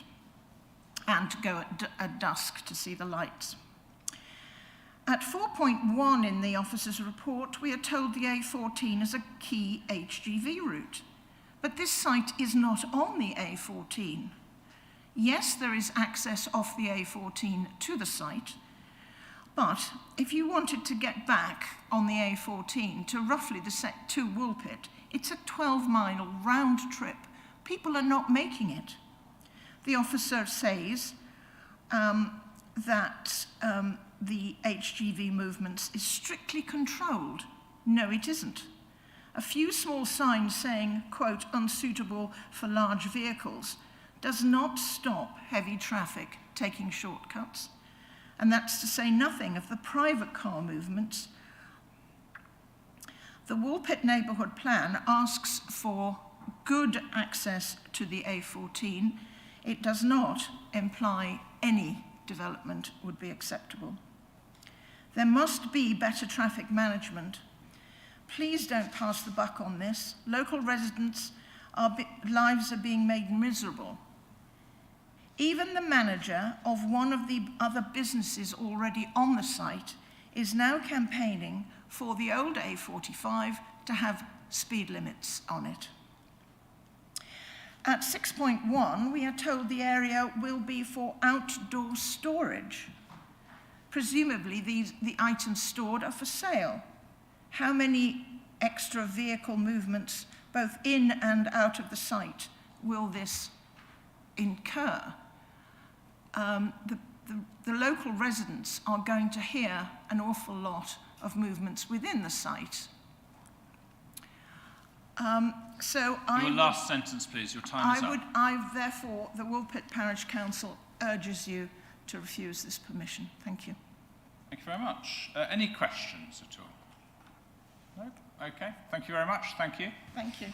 We'll now move on we have no objector, no supporter, but we have the agent, Jamie Martin-Edwards, with James Bailey and Craig Smith, I think. It says down here, anyway. So over to you. And again, 3 minutes, please. Thank you, Chair. Good morning, members. My name is Jamie Martin-Edwards. I'm a senior planner with James Bailey Planning. James joins me today to answer any questions that you may have. Lawn Park Business Centre is already acknowledged as a suitable employment site and is signposted off the A14, a key strategic HGV route through the country. This has been established through a number of previous applications and through the Made Woolpit neighbourhood plan. A holistic site has also been identified as an employment allocation within the emerging joint local plan, and whilst the JLP cannot be given significant weight at the current time, the wider area of Lawn Park Business Centre has been approved and developed on this basis. Bacton Transport Services, Precon Products and Truck East have all implemented their permissions and are successfully operating out of the Lawn Park Business Centre, with detailed consent also in place for a further building adjacent to the site. The application before members today is to complete the change of use on the remaining land of Lawn Park Business Centre. This comes in a hybrid form, with Parcel 4 already benefiting from an extent outline consent under the Truck East permission in 2019. A successful site visit and pre-application process with your officers, including planning, heritage and economic development, has led to Parcels 4 and 5 being submitted with full details and proposes minimal built form by way of an office of a modest 142 square metres in size. The rest of the site will be open storage. With the A14 to the south, the views to the north of the site would have a backdrop of the existing warehouses belonging to Bacton Transport and Precon. The officer's recommendation sets out a list of conditions that includes a limitation to storage heights. The applicant accepts this approach, as it will control and mitigate wider landscape impacts that may arise if storage heights were to exceed that of the existing commercial buildings to the north. Plot 6 is included in the application as an outline submission and completes the remaining land available for commercial use at Lawn Park Business Centre. This has formed part of the application to ensure the proposal takes an interdisciplinary approach by utilising the drainage and internal access infrastructure that the wider site benefits from. Moreover, a full landscaping strategy has been submitted with the application that offers a substantial buffer on the eastern boundary of the site that is shared with Lawn Farm, as well as expanding on landscape scheme for the wider site. Lawn Farm is a Grade 2 listed building, and the buffer offers significant mitigation, reducing the harm to the setting of the listed building to the lowest level possible, while still achieving the economic benefits of the proposal. This is in line with the MPPF, planning policy guidance and considered acceptable by your officers. I would therefore respectfully request members endorse their officers' recommendation and approve the application today, and between us we should be able to answer any questions that you have. Thank you, Chair, and thank you, members. Thanks so much. Any questions? Councillor Stringer. Yep, thank you. You stated that this development was on an HGV route. Could you explain what that is? The officer had a slide earlier that shows the HGV route being the A14, and it's shown also with the green line that any HGVs that need to come off the A14 in this area are to follow the green line, and this site is on that route. The access goes straight onto that route. But the green line is not a designated lorry route, is it? This is the route that HGVs have to take should they come off the designated route of the A14. That's a different answer to the question I proposed. The green route is not a designated lorry route because it is now no longer being used for diversions when there are closures. I respect that as an answer. I would say that there's not many other sites that can get any closer to a route that HGVs have to come off the A14 to. This is the closest you could get to that site. Okay, thank you. Any other? Councillor Field. Just to continue with that theme, HGVs can come off the A14 heading east and use the old A45. There's no access in the opposite direction. They have to go down to the next junction, whatever the Hawley junction, and join there, or so they should.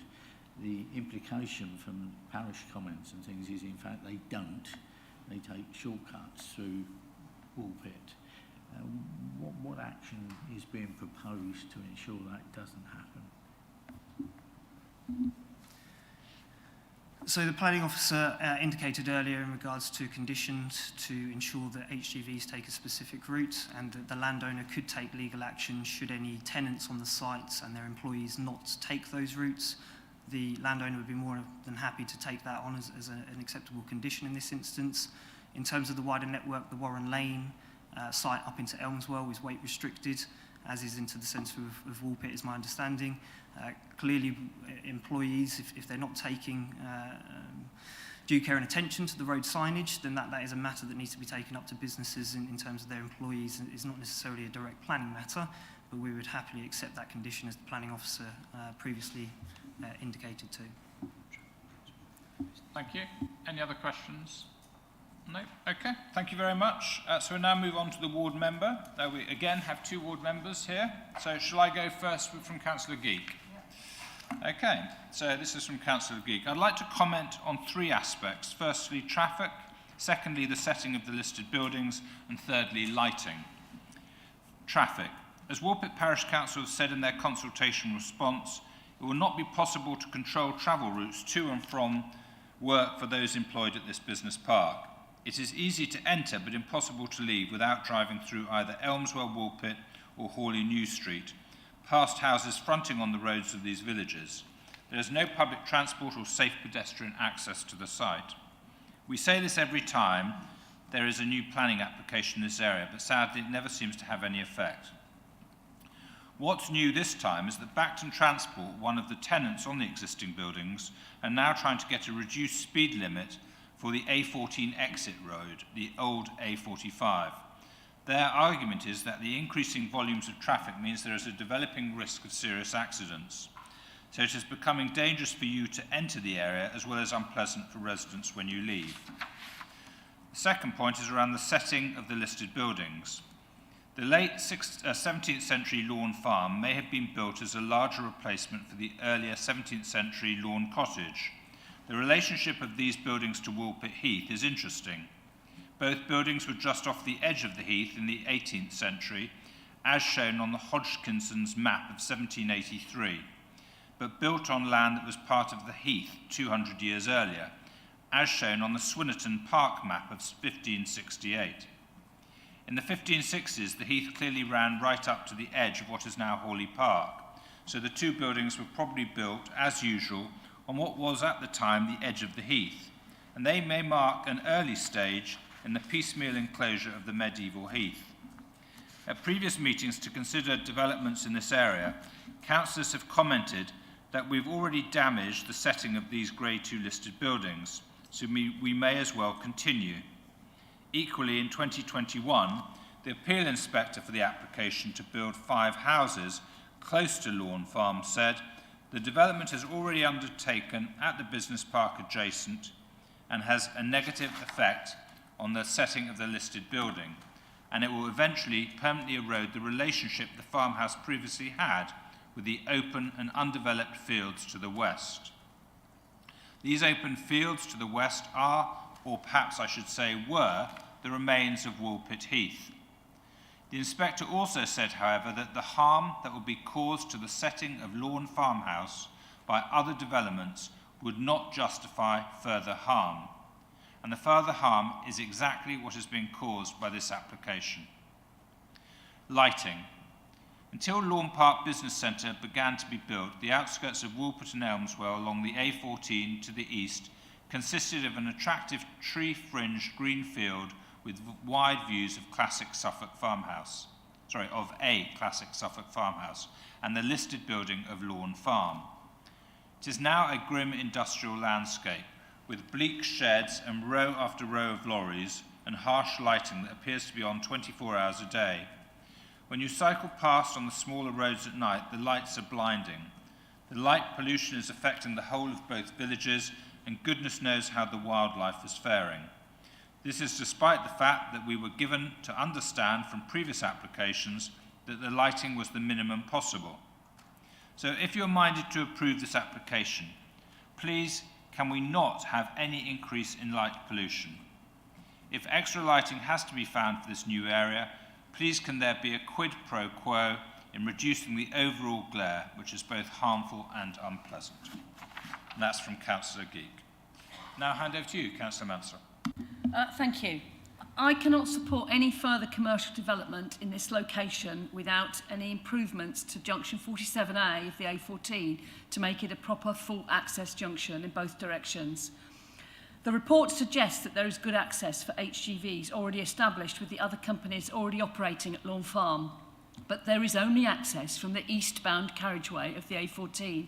Traffic leaving the site must turn right onto the old A14, A45, and HGVs have to go all the way to Tot Hill to get back on the A14 in either direction, and this adds over 6 miles to any westbound journey. So it's not surprising that vehicles are making alternative routes. Whilst the large HGVs that are currently using the site are tracked, they will be making the proper diversion, but maybe it isn't the HGVs that we have to worry about. It's the ones that are up to 7.5 tonnes, which are not restricted on Warren Lane. So smaller vehicles will be tempted to use the minor roads through the villages of Elmswell or Woolpit. It's inevitable. They don't want to do a 6-mile diversion.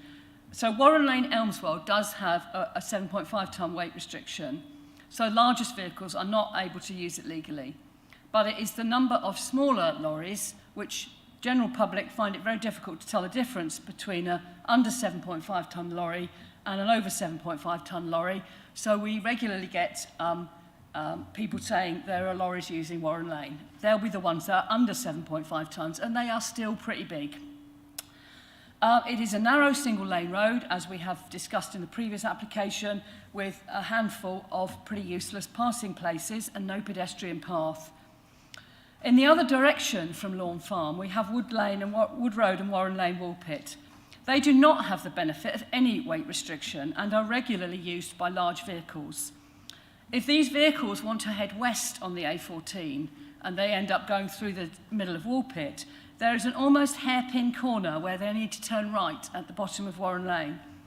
And whilst the A14 overnight closures were in place a few months ago, a lorry taking this route took out a telegraph pole on that corner, cutting off the residents of that part of Woolpit from the telephone and interconnection for several days. Whilst the companies on the site use the GPS trackers to monitor their own trucks, there's no control over visiting HGVs. So unless the Highways Authority ban the use of Wood Lane and Warren Lanes for all but cars and small vans, this development should not proceed. As we've heard before, the existing companies on the site are already campaigning for road safety measures to be put in place as vehicles coming directly off the A14 at speed near the junction where large lorries are trying to turn right. It is an accident waiting to happen. Enough said about the traffic issues. The development is a blot on the landscape from the edge of Elmswell. From the top of Warren Lane, previously rural view is now swamped by large sheds. Okay, so we're getting used to them in the daylight, but at night it is something else. The lighting is completely over the top. Bright lights must be causing so much light pollution. I dread to think how the wildlife are coping. Any further development on this site must not increase this invasive lighting. Our heritage officers seem to think that this is only going to cause a low level of less than substantial harm to the 2 listed buildings adjacent to the site. I find that very difficult to believe. This plot wraps itself completely around those 2 listed farmhouses. How can that not affect the setting of the listed buildings and their link to the surrounding farmland? If you are considering granting this permission, I would urge you to take a site visit just to see how invasive this development will be. And then we hear that there's only going to be 20 full-time equivalent jobs. Is that sufficient benefit to outweigh all the harm of this development? And that harm is mainly from the deliveries to and from the site, not the employees on the site. Thank you. Thank you. Any questions for the ward member? No? Okay, thank you very much. So members, we've had all the information put before us. Time for us to discuss and reach a conclusion. Do we feel we have all the information required from an officer perspective for the committee to make a decision?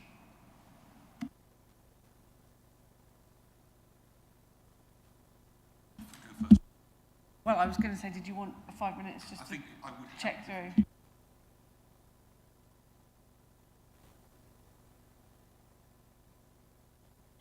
Just put a halt on the meeting for a couple of minutes to let the officers speak. If you do leave the room, we'll start again at 25 past, but if you do leave the room, please do not talk about the application to anyone until we come back into the room. Thank you.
Okay, welcome back. Thank you. The officers had a chance to have a quick catch-up and discussion on this. Could you just fill us in, please? Yeah, of course. We were just reviewing the advice given and the comments we've had, and I think we're content that we have had advice from the various consultees, albeit that might have been a pre-app, that as Daniel explained, the changes in the meantime hadn't been so significant to affect that, and that again we had both county highways and national highways advice that we're content to proceed with the recommendation if members felt that, but equally if you felt that a deferral for a further update of that advice on heritage and highways grounds was something you would prefer, that equally that is within your decision to make, and that we would take that away and come back with an update of advice. And of course with the update from landscape and ecology at the same time that we're currently waiting for. If I may, Chairman, yeah. I think it's, as you're aware, it's very quite common for you to have a report like today's that says, not we recommend that you resolve to grant permission, but that you recommend to delegate to the Chief Planning Officer subject to X and Y being sorted out, which is in this case is landscape and ecology, but it's entirely within your discretion as the decision makers to say, well, no, we're not doing that. We want to hear from them in full at a later date with a full. I think it's a bit different because on ecology, I accept all of that, but on heritage, there are specific points that people have raised which we haven't actually been addressed, such as impact on listed buildings in other villages just outside the site. But that would be for members to decide. Okay, well, thank you for that feedback. So, members, I'm going to open it up to you to discuss and come to a conclusion of what we want to do today. Councillor Passmore, you had your hand up first. Yeah, thank you. Well, Chairman, having listened to what we've just been advised, I do understand the officer's view, but I have to say I think in this particular case I would like to move for deferral because I do think we need to have proper details, particularly on the heritage side, and I don't personally feel comfortable, others may differ of course, making a decision with what we've got in front of us because it is sensitive, we've heard various issues, and if there is a resolution for this, then that's fine, but I would be uncomfortable making that decision with the information we've got. I certainly would like to have more detailed information on that, on the heritage side in particular, and travel routes, etc. for HGVs, so therefore I'm moving to defer it until we have that information and listen to others. I've got Councillor Mayor next and Councillor Field. Yeah, I'm happy to support Councillor Passmore's proposal. I would like to see from the heritage team a comment around noise. I know that's an environmental issue, but if I'm sat in my listed property and a storage site has got 8 forklift trucks beeping all day, is that not impacting the heritage asset? So I'd like a bit more around that as well. Thank you. Councillor Field, you were next. Thank you.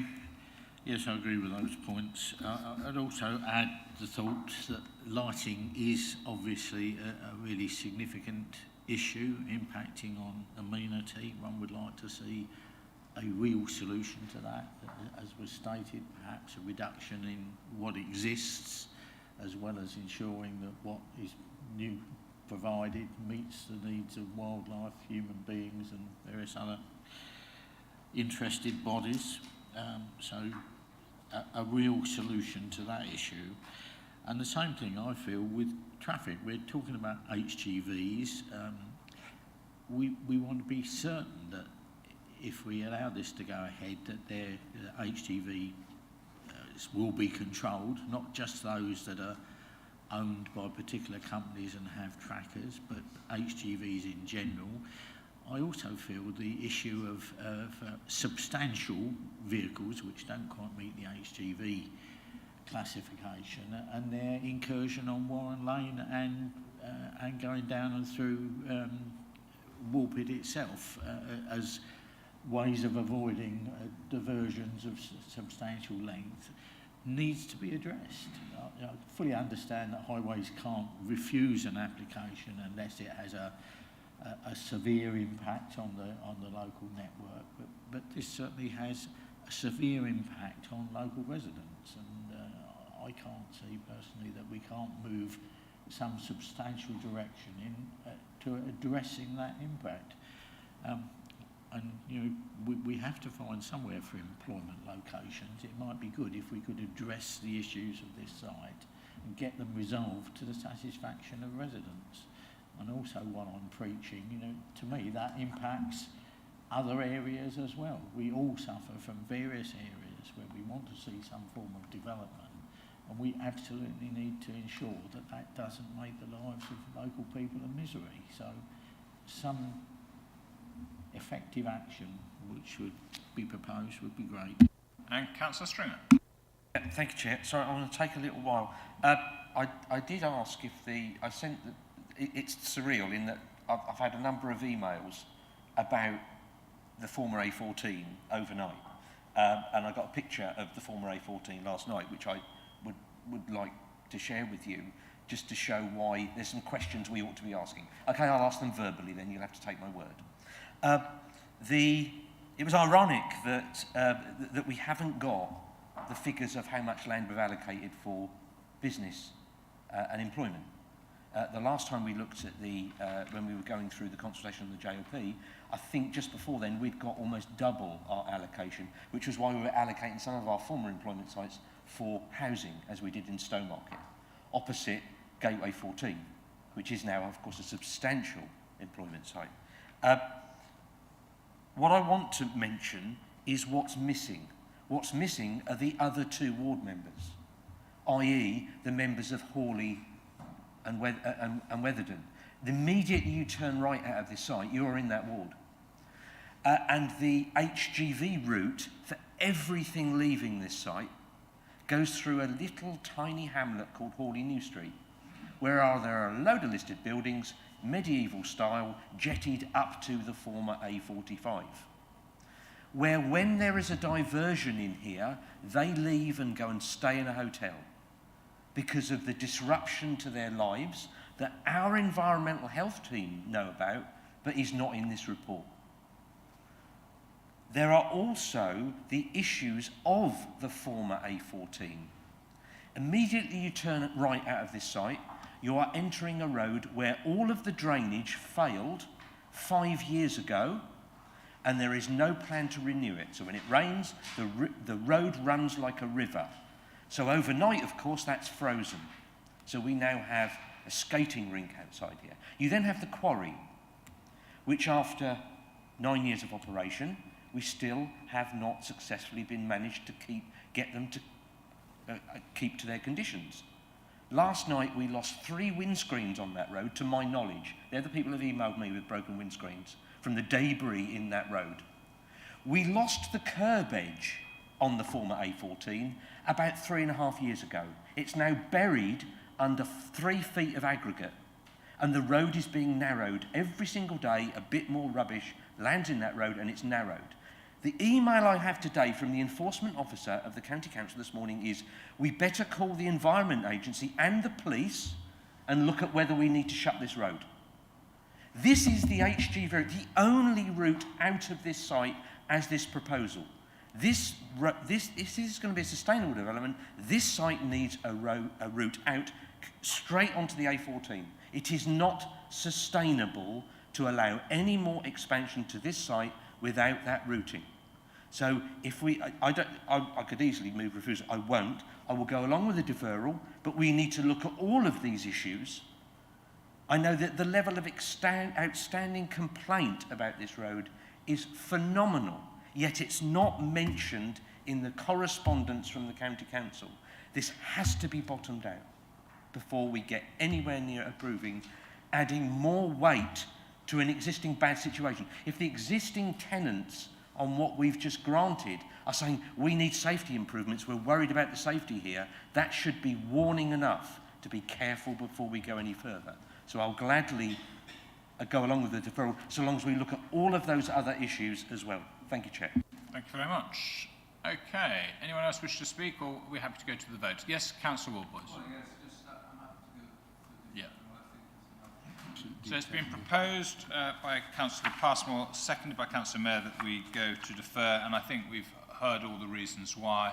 I'm sure we can make a list of that and bring that back. Happy to hand over to you.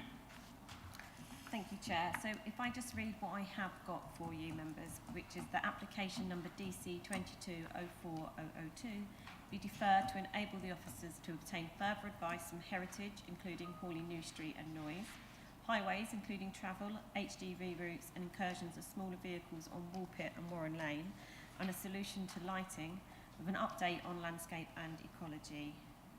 Everyone's happy. I will start that vote now. Thank you. Councillor Field, can I take your vote? Thank you.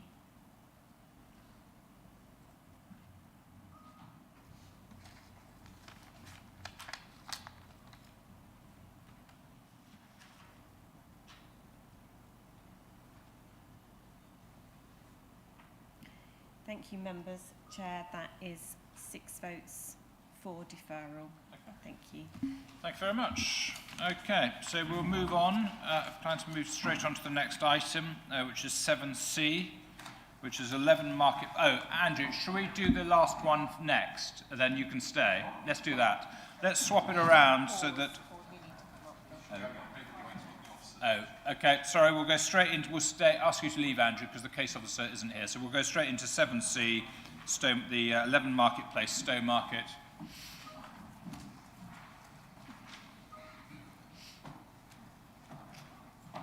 And we have a case officer, Thomas Pinner, who's here to introduce the application.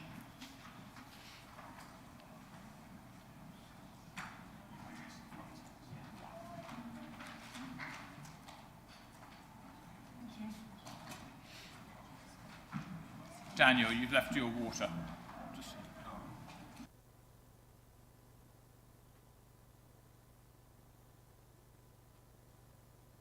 Okay, so Thomas Pinner, over to you to introduce the item. Thank you. Thank you, Chair. So this is application DC 22-05717, 11 Marketplace, Stowmarket. So here is the site. So we're adjacent to the central marketplace area in Stowmarket. We have the building in question, and then to the rear is the John Peel Centre for Creative Arts. So this is the former NatWest, may know it as the former NatWest Bank. And then a further out location of the site, shown in the box there. And this is the red line site plan position of the site. And then we have the constraints. So I'll try and use this. The building in question is there. So it's marked as Grade 2 listed, and within Stowmarket Conservation Area, which is shown in the blue hatch zone. And then we've got numerous other listed buildings, not directly attached, but in close proximity. And then we go on to some of the proposed plans. We've got a proposal for replacement and removal of roof lights and replacement of sections of flat roof. So these are just some detailed sections of the roof, the new areas of roof, the junctions. So this is some of the areas to be replaced. It's a very shallow pitched felt roof, in effect a flat, for the purpose of this, and some of the details of the junctions with a pitch adjacent.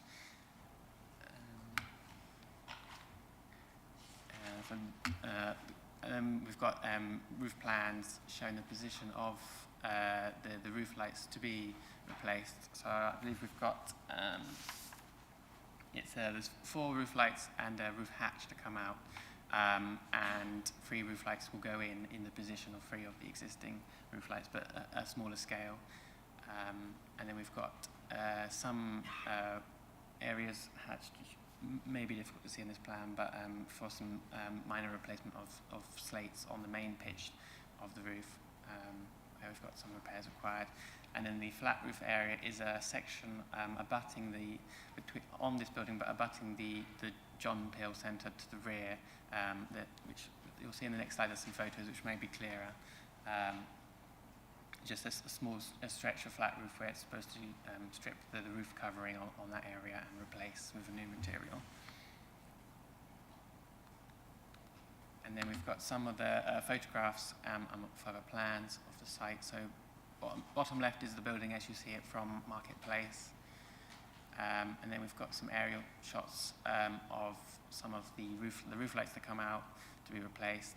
And on the top right, the left hand of those pictures is the section of flat roof to be replaced.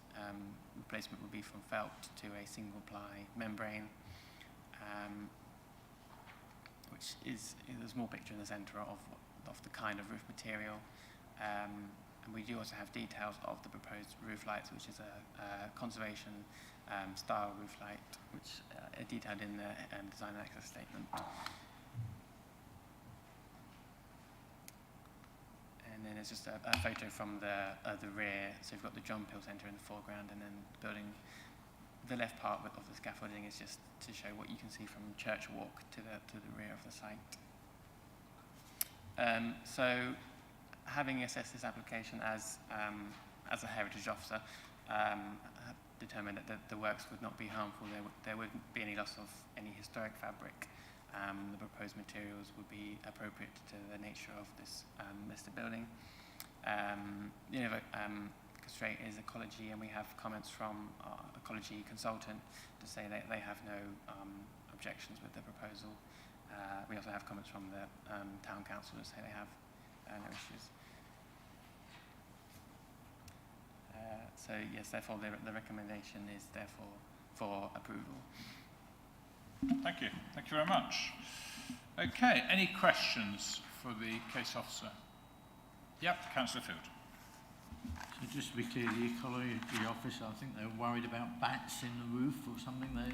They're saying there aren't any, are they? Or just that they're not worried if we turf them out? Yes, so the concern would be regarding bats. A preliminary roost assessment has been submitted as part of the application, and I have to check the detail, but ecology have said there's no reason for objection based upon that. They do request an informative, so that when the works do take place, if and when the works take place, care would be taken to ensure no bats or bat roosts are harmed at that point. Okay. And there were some pictures somewhere of, this is a section of flat roof you're replacing. There was a picture of a roof somewhere with, whatever we call it, ridges on them, the way they used to do sort of lead roofs. So I just wondered where that was, and you're happy that the appearances match and there's no problems? Yeah, if I can get the presentation up and go back to the pictures. So the majority of the roof of the building is pitched slate roof. And if you can see it on this plan, it's just this area at the rear of the building, along this stretch here, and just come around this corner a little bit, is where the building abuts the adjacent buildings. There's a section of raised flat roof section, currently in felt, which is a very modern, not particularly sympathetic material for a historic building of this nature. The replacement would be a single ply membrane, which is a fairly modern style material, but aesthetically probably an improvement over felt. And it's not, it seems unlikely to be this was a historic part of the roof. It seems an attempt to create perhaps a better weathering detail with the adjacent building, so this small section has been added on at some point, is how I would interpret that. Thank you. Okay, no other questions, so we'll move on this one. So we don't have the parish council, we don't have an objector supporter. We have the applicant, who's Kate Parnham and Lauren Frost-Stevens, who I think are just here to answer questions rather than to make a statement. And the ward member, Councillor Eppinong, has given his apologies and confirmed no objections. So members, it's up to you to discuss, debate and come to a conclusion. Who would like to go first? Councillor Passmore. Well, actually, I think this is fairly straightforward, Chairman, and I appreciate John's questions there, and I think planning officers have done a good job. So I don't really have any questions, actually. So I'd actually like to move approval of the recommendation. I'm not wishing to waste your time over there, but unless there's anything particular you want to say, I can't see anything wrong with this application, so that's why I'd like to formally move approval. Okay. Councillor Mayor? Yeah, happy to second the approval. Councillor already got his hand up. Anyone else wish to speak, or we'll go to the vote? We'll go to the vote. Thank you.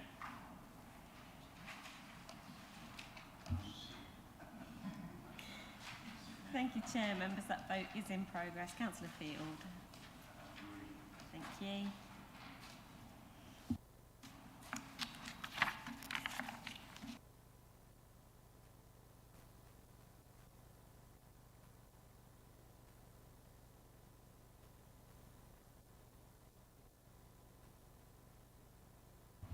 Thank you, members. Chair, that's 6 votes for. That's carried. Thank you. Okay, thank you very much. We'll just wait for Councillor Stringer to come back.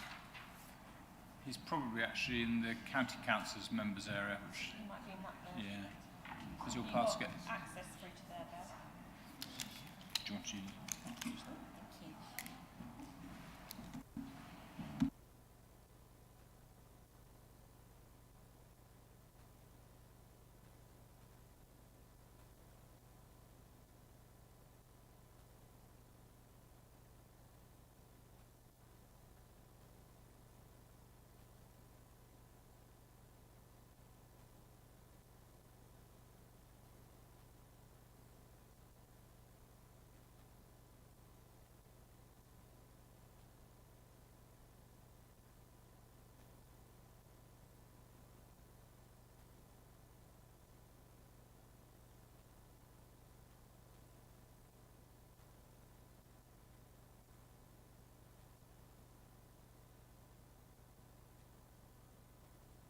Okay, everyone, so welcome back. Andrew, so we'll now move on to the final application before us, which is DC 22-06013, 127 Poplar Hill, Stowmarket, and I'll hand over to the case officer, Lily Khan, to introduce the item to committee.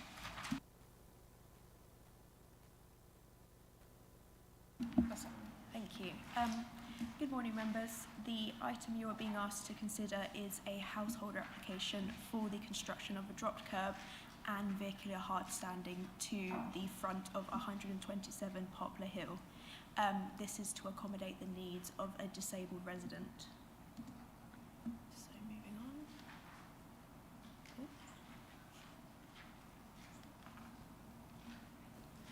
So this is the red line site plan, which shows the site, and the size of the site is approximately 1,386 square metres. The application site currently hosts a detached bungalow. So this slide shows an aerial view of the site and the surrounding area. The site is located in an established residential area. This slide shows a larger scale aerial photograph which shows the site in its wider context. This slide shows the constraints map. As you can see, there are no constraints on the site. However, to the east of the site, there is a small public footpath, as you can see there. This slide shows the proposed block plan. So the proposal would create a new vehicular hard standing to the front of the dwelling and a vehicular access off Poplar Hill, which would run across the existing footpath and the grass verge. The existing footpath would be lowered and finished in tarmac. It is proposed to meet current highway standards to allow a vehicle to pass over without causing too much damage. The next slide shows a further plan detailing the proposed access and vehicular hard standing. The hard standing would measure approximately 6 metres by 3.6 metres, and the footpath is to remain the same width and material. Yes, this is to ensure the needs of pedestrians are met.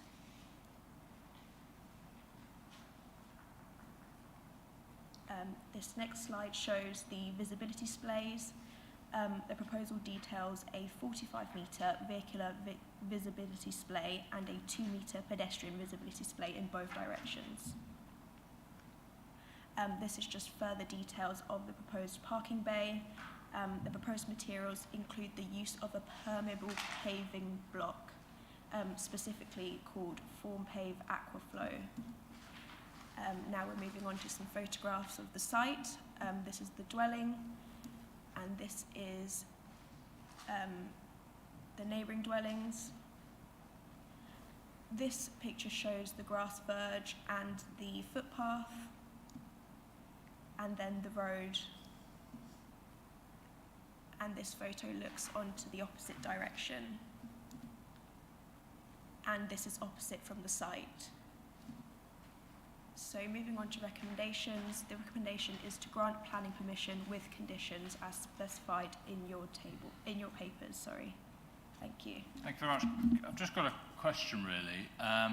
So can you just talk about, because obviously from the photos you've shown, this would be the first to break the sort of mould of a front garden with a fence in front of each of the bungalows. So it's kind of the first to do this. Is the policy that allows it because of the need of the... Could you just explain the policy that allows us to do that? Because there is a sort of sensitivity that there is a street scene with none of them having done this, and this would be the first. Just so... I might have to ask Gemma to elaborate a bit because I'm not too sure on the policy. So we're looking at the sort of character of the area compared in contrast to your highways policies, which support provision of parking. So there's not an explicit, yes, you can definitely do it, or no, you definitely shouldn't. It is that consideration of the character of the area.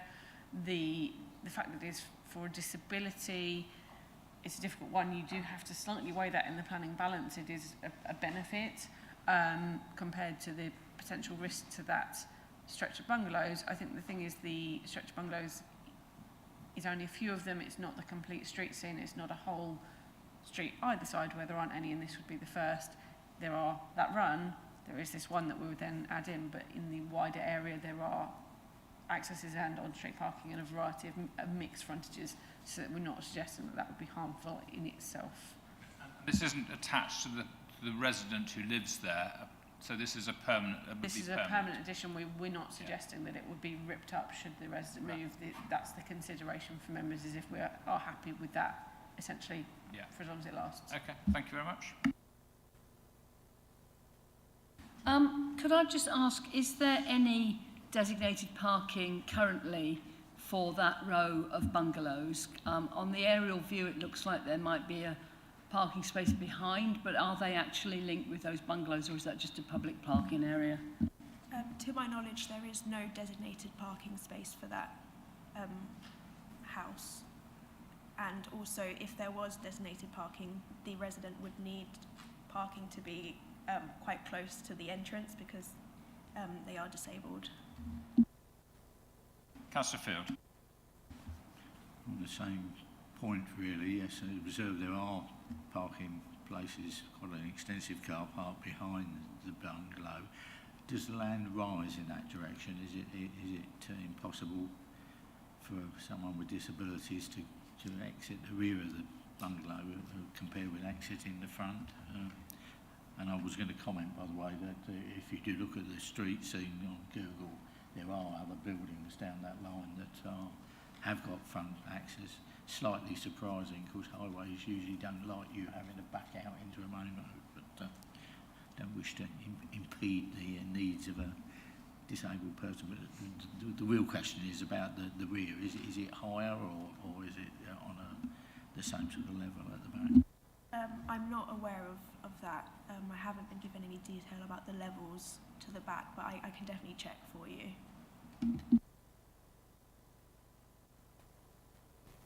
Okay, anyone else wish to ask questions? No? Okay, so we do not have anyone from the Town Council, no objector, supporter, no applicant. I haven't received anything from the two ward members.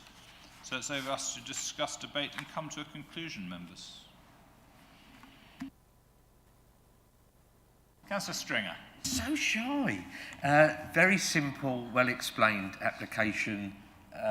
It's a slam dunk, I think the Americans call it. I'll move approval. Thank you. Councillor Field.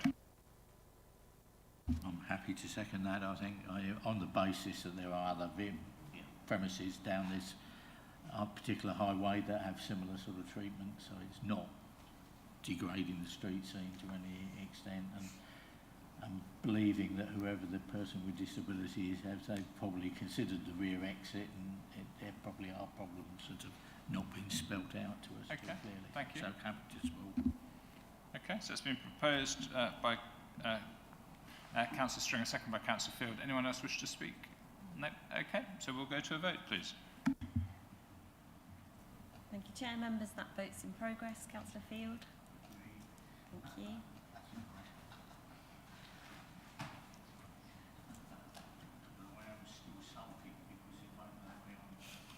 We'll sort that. Thank you, members. Chair, that's 7 votes for. Thank you. Thank you very much. Okay, agenda item number 8 is site inspections. Do any site inspection requests need to be reported to the committee? None received, Chair. Okay, well, thank you very much. I close the meeting at 11:59. Thank you very much, everyone.